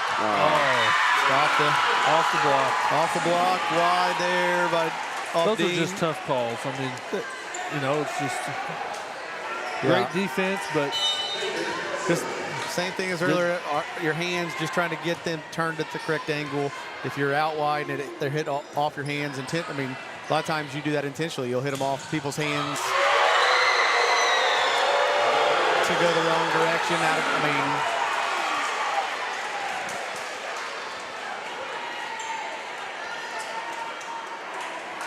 Definitely not to take any credit away from any of the Owls, but it has been a Fish and Journey Brown you're right. show so far.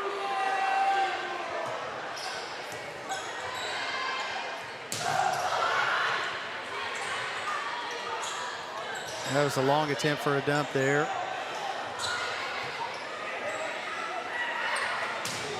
Good block.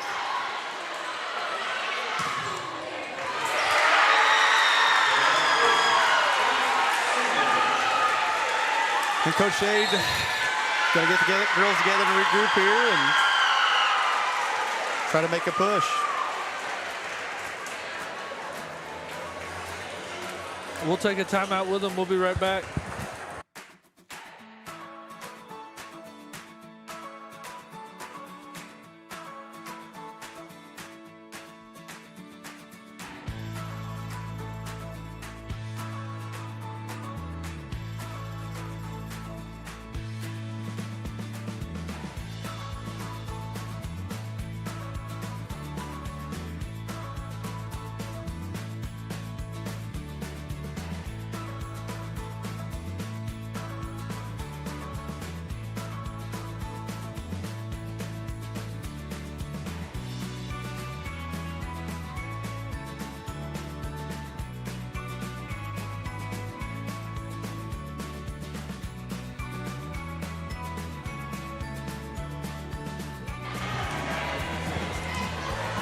Welcome back. Here we go.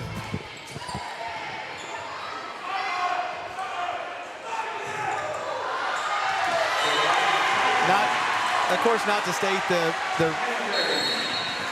the relevant here, so to speak, but this is definitely a huge moment of the game for the Lady Braves. Oh, yes.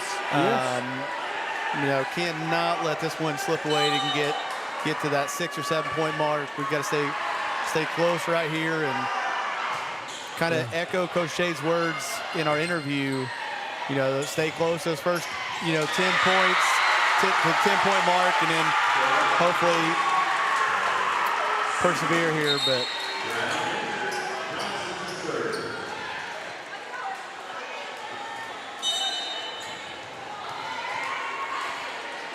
Emerson Johnson serving. Great serve. oh boy.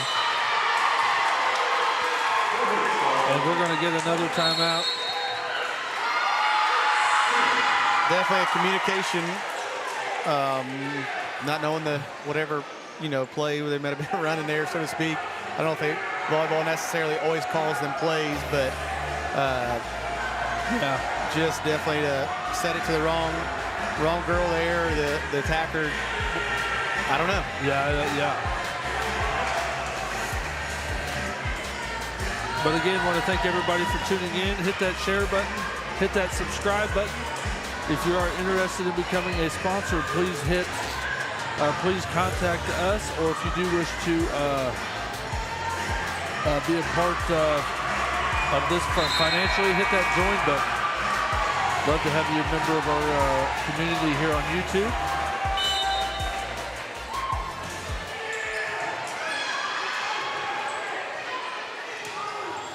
Roll shot there by Wishmeyer.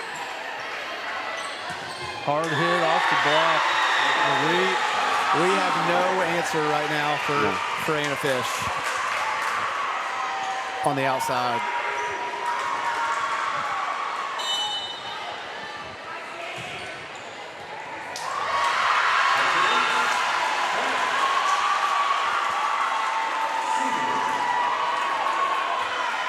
We're going to have a sub here for the Braves. Adeline Anderson into the game for the first time this evening, I believe.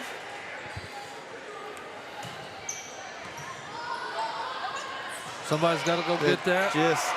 Yeah, communication. And that's, of course, the setter.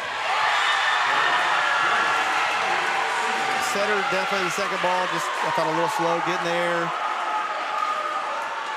But this is once again, we talked about a younger team. Definitely a bit rattled right now. And I know I've talked about this with my wife, Amanda, of course, who played volleyball here. Sometimes I'm like, do you ever just, when it gets to a certain point, do you ever just like, hey, do we need to conserve energy for the next, the next push or the next game? And she says, no, you definitely play. You never know what's going to happen.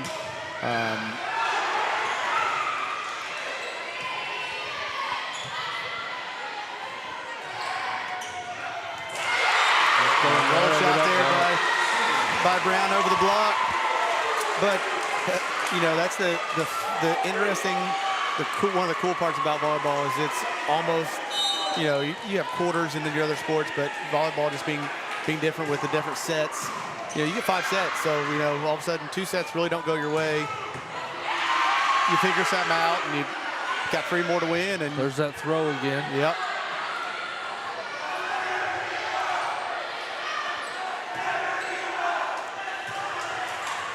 Long. Are you?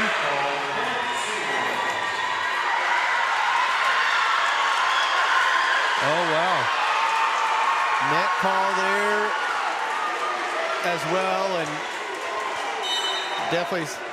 I didn't see that. I didn't either, but you can definitely see the frustration, Coach Shea there.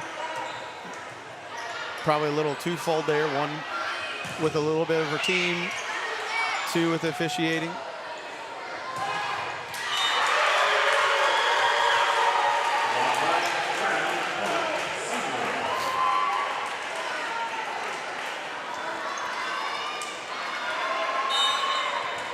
23-12 here. Owls pulling away in convincing fashion right now.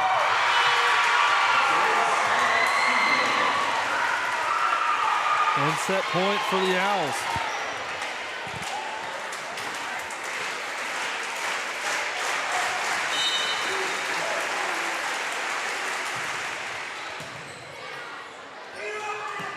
But kind of a miss hit, but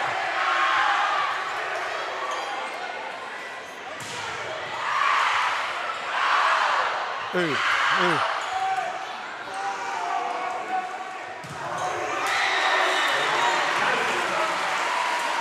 And off the block, points, Lady Owls.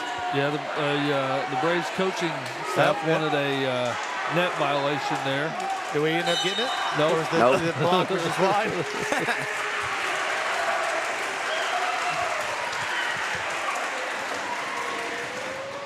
Kenzie Dean needs to run some serves in a row.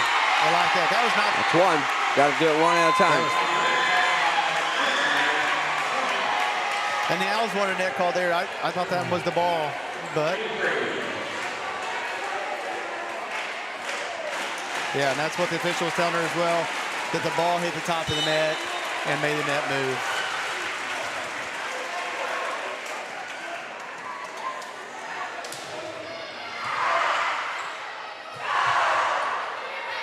Free ball. See, that just cannot happen on a free ball. You know, an overpass on a free ball. I mean, I know that has to be a point of emphasis right now for Coach Shade is our passing. Yep, but right now we'll take a break. We'll be right back. Acquired by Damon Bailey and Randy Hawkins in 2011, Resource Services is your one-stop shop for anything from janitorial to food service supplies. Resource Services specializes in K-12 education. We are the preferred vendor for the Indiana-approved shopping cooperative. We offer name brands with competitive pricing. Our staff is trained to help solve your issues and help save you money. We are located in Bedford, Indiana, and service the entire state of Indiana, Kentucky, Southern Illinois, and parts of Tennessee. Give us a call today at 812-275-4790. Finding the right insurance coverage can be a daunting task, but fear not, because here at Brown Family Insurance, we've got your back. With years of experience and a dedication to our community, we're your trusted local independent agency, including companies such as Erie Insurance, Western Reserve Group, and Progressive. From auto, home, business, and life, we're here to tailor the perfect insurance solution just for you. Because protecting what matters most is not just a job for us, it's our passion. Contact our staff today and let's secure your future together. NITEC strives to make technology easy. We pride ourselves in being your technology partner. NITEC is an established networking infrastructure company located in southern Indiana. As a premier choice for fiber optic cabling installation and network administration, NITEC is a staple in the community for technology-related needs. We take pride in providing the best customer experience as well as thoroughly completing highly satisfactory work. In our area, there is a great need for affordable information technology services, and we feel we can offer just that. Visit us today at nitec.com. Founded in 1970, Brownstown Electric Supply Company is proud to serve and provide material to our friends in the utility industry. We are equipped to take on the most demanding projects with an experienced staff located in Indiana, Kentucky, Ohio, and Illinois. Brownstown Electric is family-owned and operated with a family-first work culture. If you're looking for a lasting career in a robust industry, give us a call today at 812-358-4555 or visit us online at brownstown.com/careers.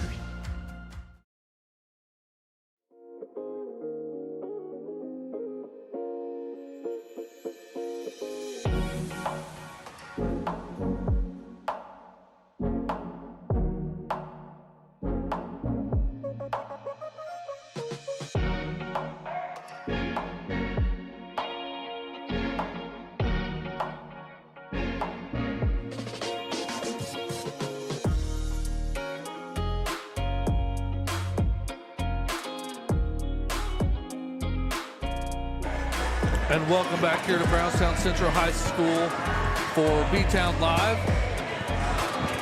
Again, want to thank everybody for tuning in. If you can, hit that share button, hit that subscribe button. To subscribe, it is free. But Seymour won set number 2. They're 25-14. And I know we were talking about it a little bit here during the break, guys. But Coach Wright, what do the Lady Braves got to do here differently in this third set coming up? Well, as the non-expert volleyball person on the panel, you got 3 of them I here. watched them those last 10, 12 points, especially when Seymour had the momentum, and they looked totally out of sync, confused, unsure of themselves. I guess all that means the same thing, but they definitely weren't playing inspired volleyball. Yeah, I would agree with that. I talk about this all the time, reading facial expressions. And you can kind of look at it right now. And They just... And, I try to tell people, people see that. People look at that. Other players see that. People in the stands see that. You can't always wear your emotions on your sleeve, so to speak, and let the opponent see that. And it definitely showed that in that second set. And if a call or two goes your way, against you, you've got to overcome that. Yeah, you can't let that bother you. And that's part of the game. And that's part of coaching. Like, I've been there. Your players see you react at times. And I know that's something I got to continue to work on, is how I react to some things, whether it be good, bad, or indifferent. Right. But because you got to practice what you preach, right? So. But hopefully Coach Shade's rallied the troops here. Once again, we get 3 more games, hopefully.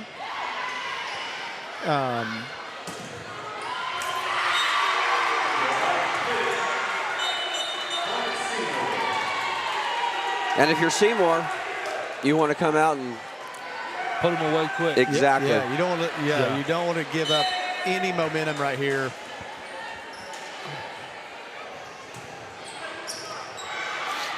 Just again, some of our passing is not. And that right there. Yeah.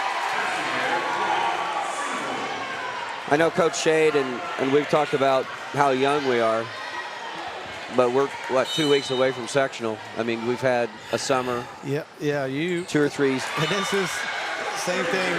When you get this close to sectional, you're not young anymore, no. Right? So to speak. Yeah, we are young, older. but yeah.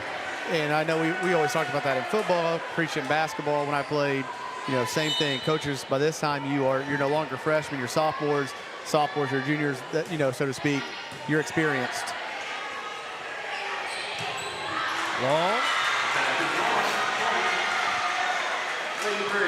But I mentioned this earlier. The Braves have been here before. I believe it might have been the New Albany game this year. They got down 2-0 and fought their way back, and I believe 1 and 3-2 or something like that. So we were here for that game. For that one, yep. And that was the case, right? Is it? If I'm not mistaken, so, something yes. like that. Something like that. Or it might have been. Yeah, it was a force. It was 3-1. And maybe it was a different game. Bloomington South, the game before that. It was. That's correct. It was the Bloomington South game. And I know, talking to Coach Shea, that and some of the players that, they just didn't play Brownstown volleyball the first 2, and then they hit their groove, and that's what we're hoping to see right here. Off the top of the block. And I think we just need to see some things really go our way and get a 3 or 4 point lead, and then kind of build on that. I believe in game 2 it was about this. 3-3, 4-3, 5-4 before the momentum started swinging towards Seymour. Go! Yeah. No block.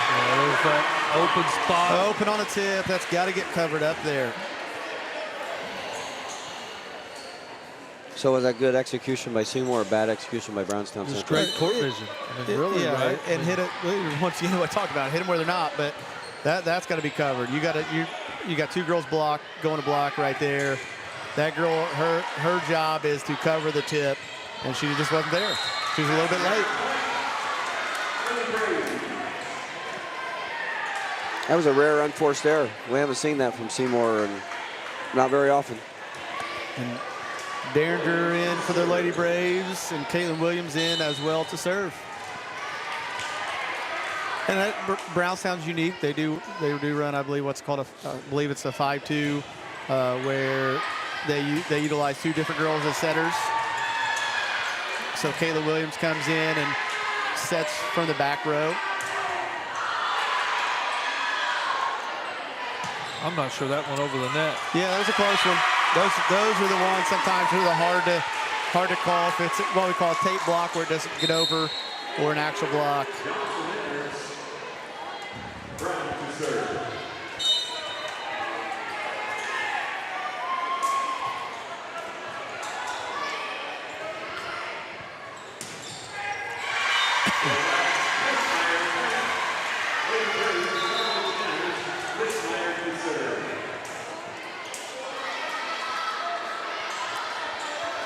And we'll talk to official right here. How nice is it that volleyball officials are pretty much stationary the whole time, whereas on a basketball floor and off the block for the Lady Owls, but in a basketball you're up and down. In football, a lot of times you're always moving.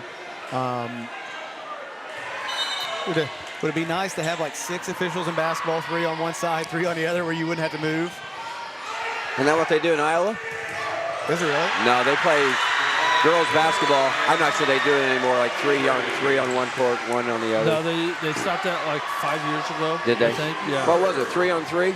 But 3 was always on offense, 3 was always on defense or something. I think it was, what is it? We just talked about this the other day. It was like 3-2-1. It was 6 on 6. I'm interested now. I'm gonna have to research that. Back to your question, though, I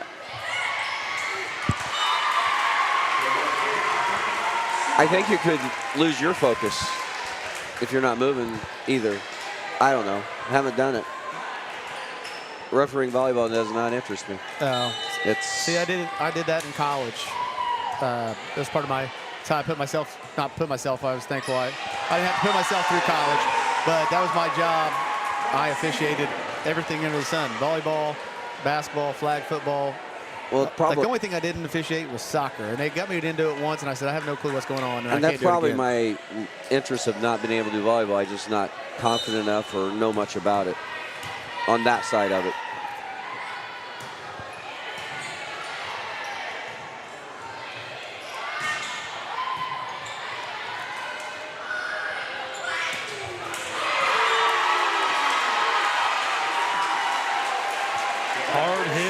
Fish.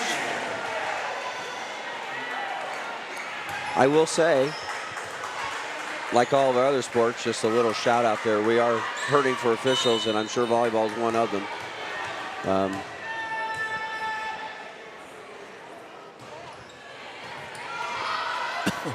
I'm not going to be insulting, but if you look on the court, I'm not sure that one got over. I was getting ready to question that one as well, but yeah. You know, youth is definitely not on our 4 official sides, the 2 main and our line judges. Hard hit, but great dig there by Yaden. Come on, girls. Got to swing. I agree. So the phrase goes, if you're going to go down, you go down swinging. And love to see us hit. Really tight ball. Yeah.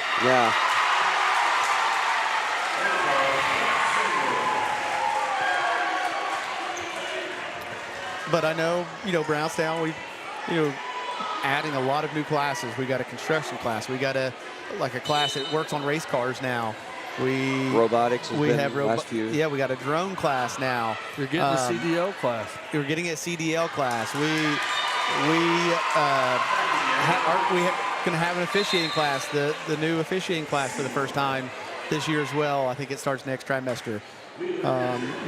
Brownstown doing a lot of positive things and making a lot of possible adjustments and, giving students a bunch of opportunities.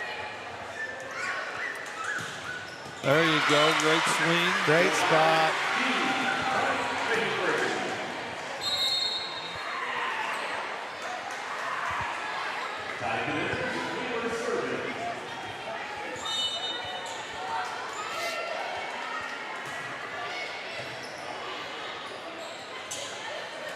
That was a throw.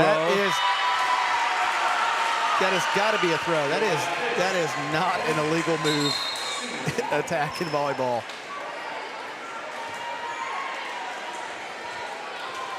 I mean, that just looks like a throw, right? I mean, if you are allowed to do that, it makes the game so much easier because you can definitely control where the placement goes.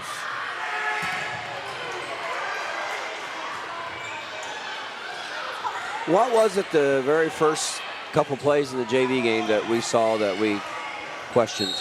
I was going to say, yes. She was in it. Yeah, she grabbed it with her hand as she went up there. It was the double. It was a 2 hit on the set that was definitely, I thought, illegal. But I guess, like you're going to say, that they let it go early on. And I just hate that in this level of volleyball, that you can't allow that to happen. I just.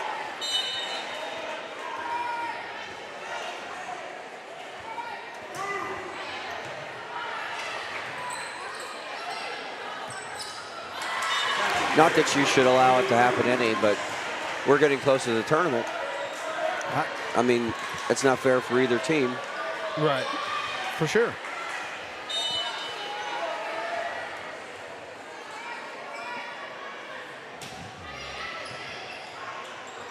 Definitely like to see our girls get a little fight right here. Chance. I believe he called. I don't know what he's calling. Not sure what they called there. Or not sure what that motion means. If she was across the plane, I don't know. I thought he was going to call a lift, if anything, but because it looked like she kind of had an open hand there.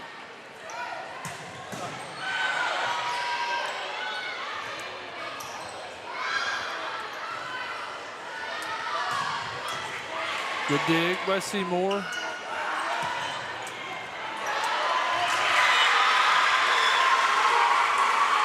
Just not to sound like a broken record, but it just seems like Anna Fish is everywhere. Whether it is there, the set, or that same possession, she had a dig and a set, and hate to see how many kills she has. Yeah, we're not keeping stats, so we have no idea. Yeah. But yeah, just everything going Seymour's way right now. Hopefully this timeout here by Coach Shade is going to help that. We hope so. And this is big. I think that we need to really see a response from our girls here. I said it earlier about go down swinging. Yes. Just don't want to see us lay down right here and almost kind of concede a loss. I don't expect that to happen for sure, but. Are we ready to do our last fall sports update? Go for it. Boys tennis season is regular season's over. They finished 11-6. What a serve.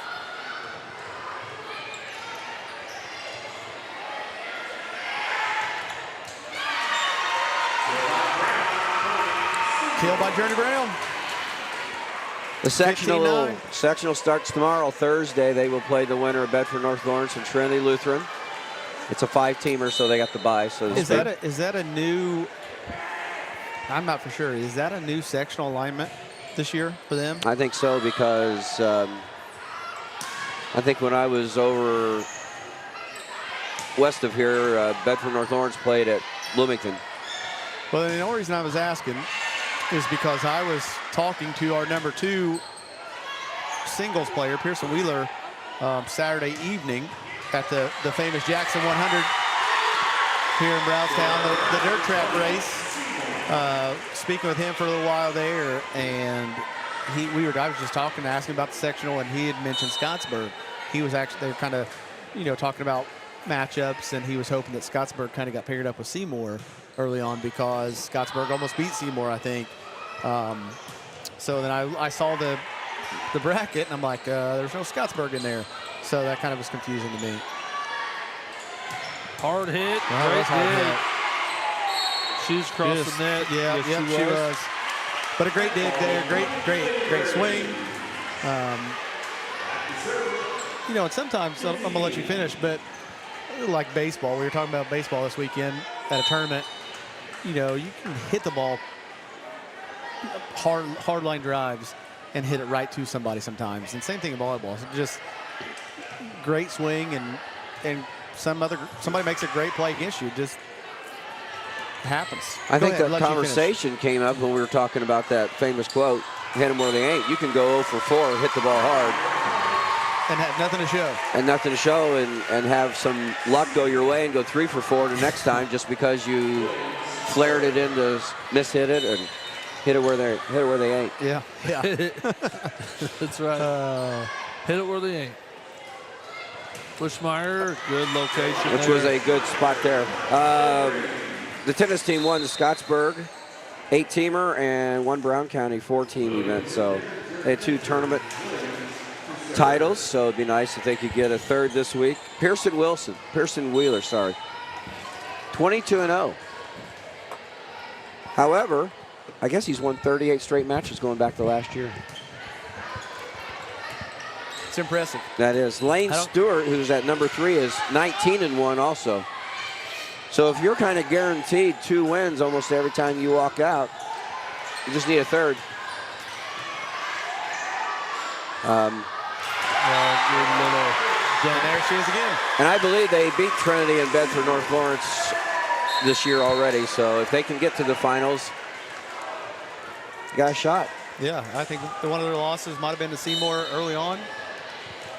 And the sectional is at Seymour, so semifinals Thursday, finals Friday, I believe.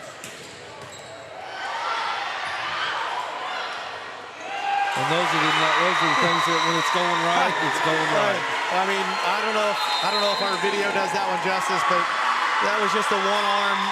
I mean, finish, stick your arm out. Yeah, chicken wing, and it works. I know I always give my wife a hard time when she's playing in some of those rec leagues and stuff. That's the kind of stuff you see. I'm not trying to feel like the 40 and 50-year-old women that just kind of just know how to just throw it out there and it somehow works. Those are the unlucky breaks. Yeah, just unlucky. But again, I just want to say thank you to everybody out there watching. I know we've got quite a few of you on there watching right now. If you can, hit that subscribe button. We'd love to have you subscribe to the channel. All that does, it is free. All that does is just let you get notified every time we do go live or we upload a new video.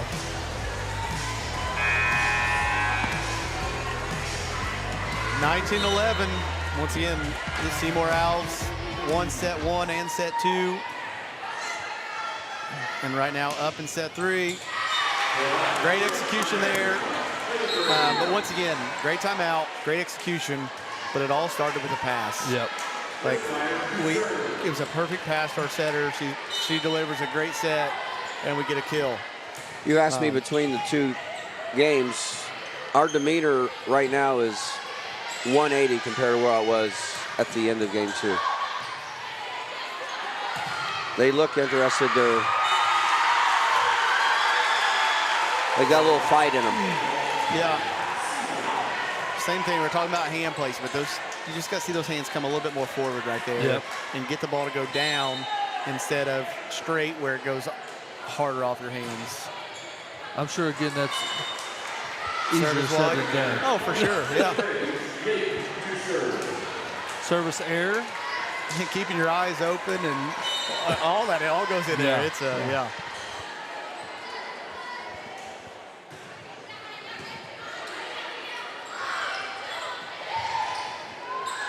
Now that was not as much of a throw as earlier. That's in. Close.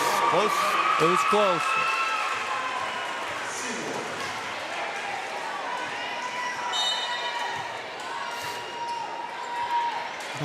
I always go back and forth about this. Passing error there by the Braves, 22-13. But I always go back and forth, whether or not I want instant replay at all levels of sports. Because I do love the fact that, It kind of sums it up. Yeah, but the human error in officiating, it's been a part of the game for as long as the games have been around. And I kind of like it sometimes, even though, you don't always agree, but right off the block, and it falls in. Somebody and I think we got down. We might have two injuries. Two Lady Braves running into each other. Is that what happened? I am not sure here, but we will.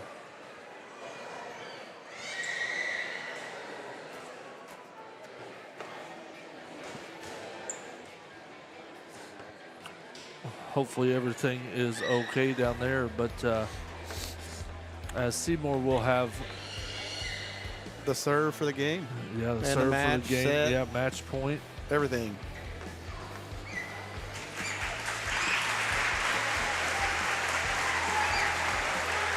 Caitlin Williams is the injured Brave.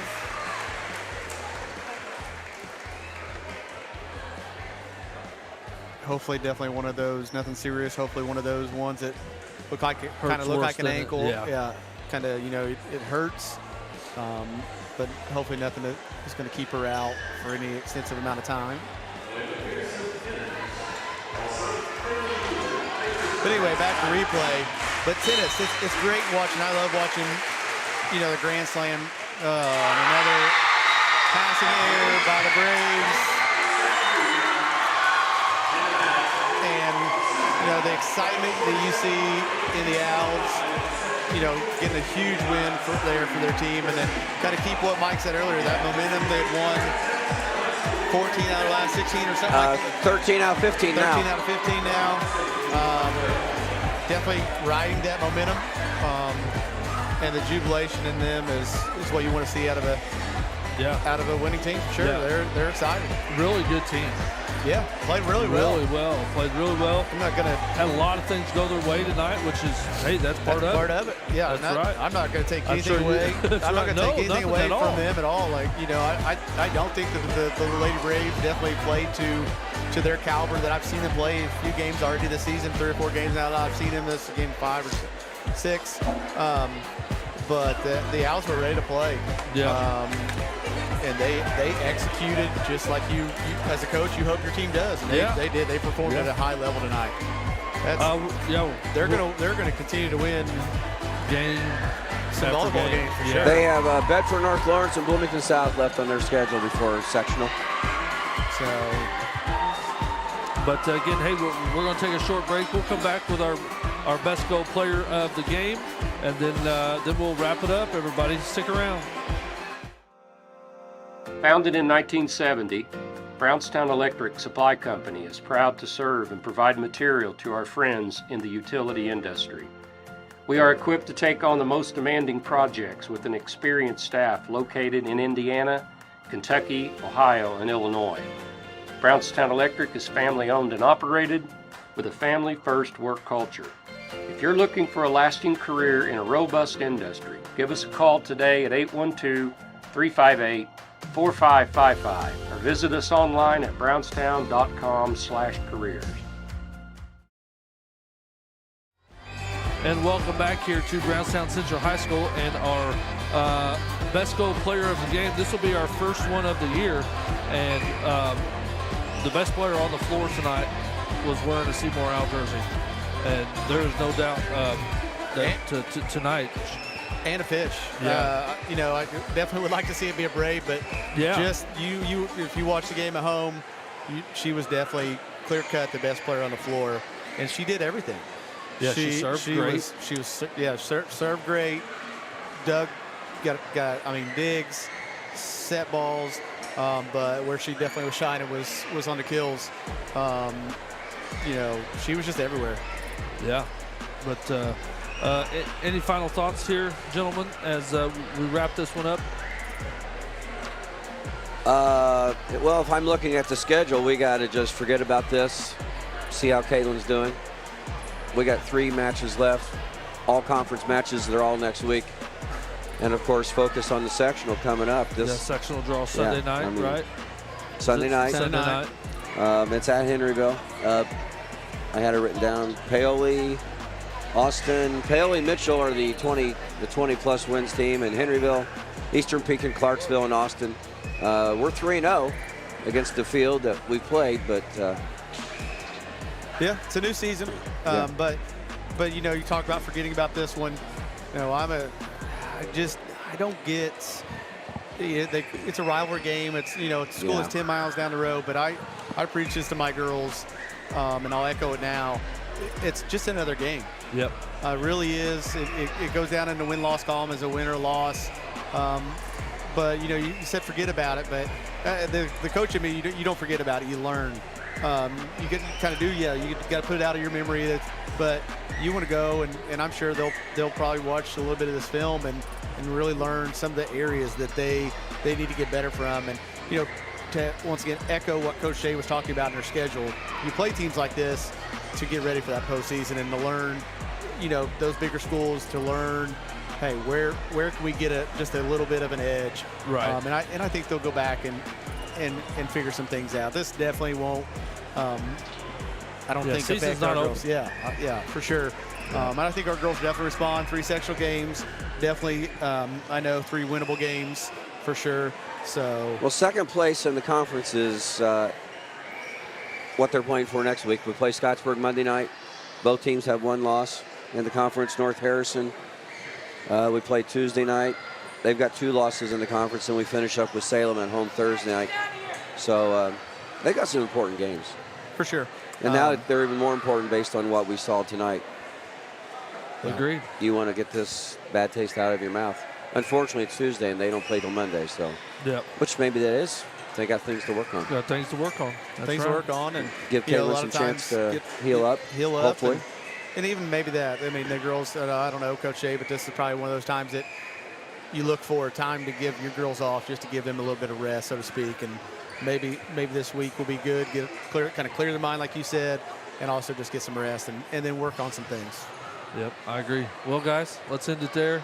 Thank you so much for joining, being part of the team and all that. I know we got 1 football game left for fall sports, and then winter sports on the basketball. Once again, this, Aaron, I know has said this a few times, but please, if you want to sponsor, this stuff is not cheap, and we really do just love showcasing the athletes in Brownstown athletics. So if you would like to be a part of this, sponsoring us, please reach out to myself or Aaron, or I'll get you in touch with him.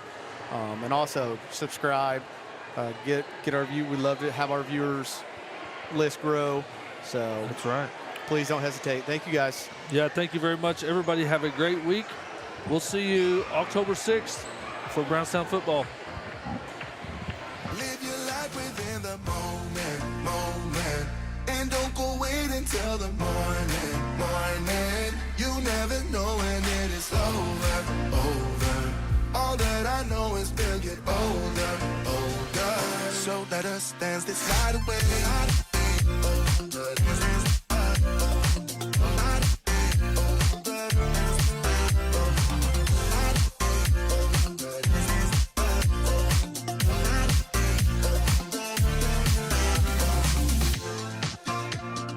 Move to the groove and the light that flickers. We get lost in the crowd, it's getting thicker. We get away from the drinks and chatter. Haven't said a word, but it doesn't matter.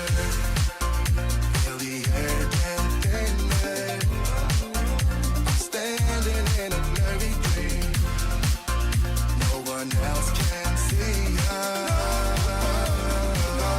Live your life within the moment, and don't go wait until the morning. You never I know as we'll get older, older. So let us dance this night away.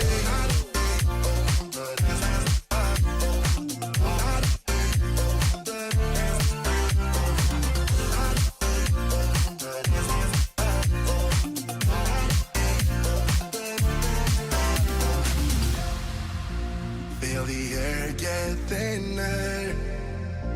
I'm standing in a blurry dream. No one else can see us. So let us dance this night away.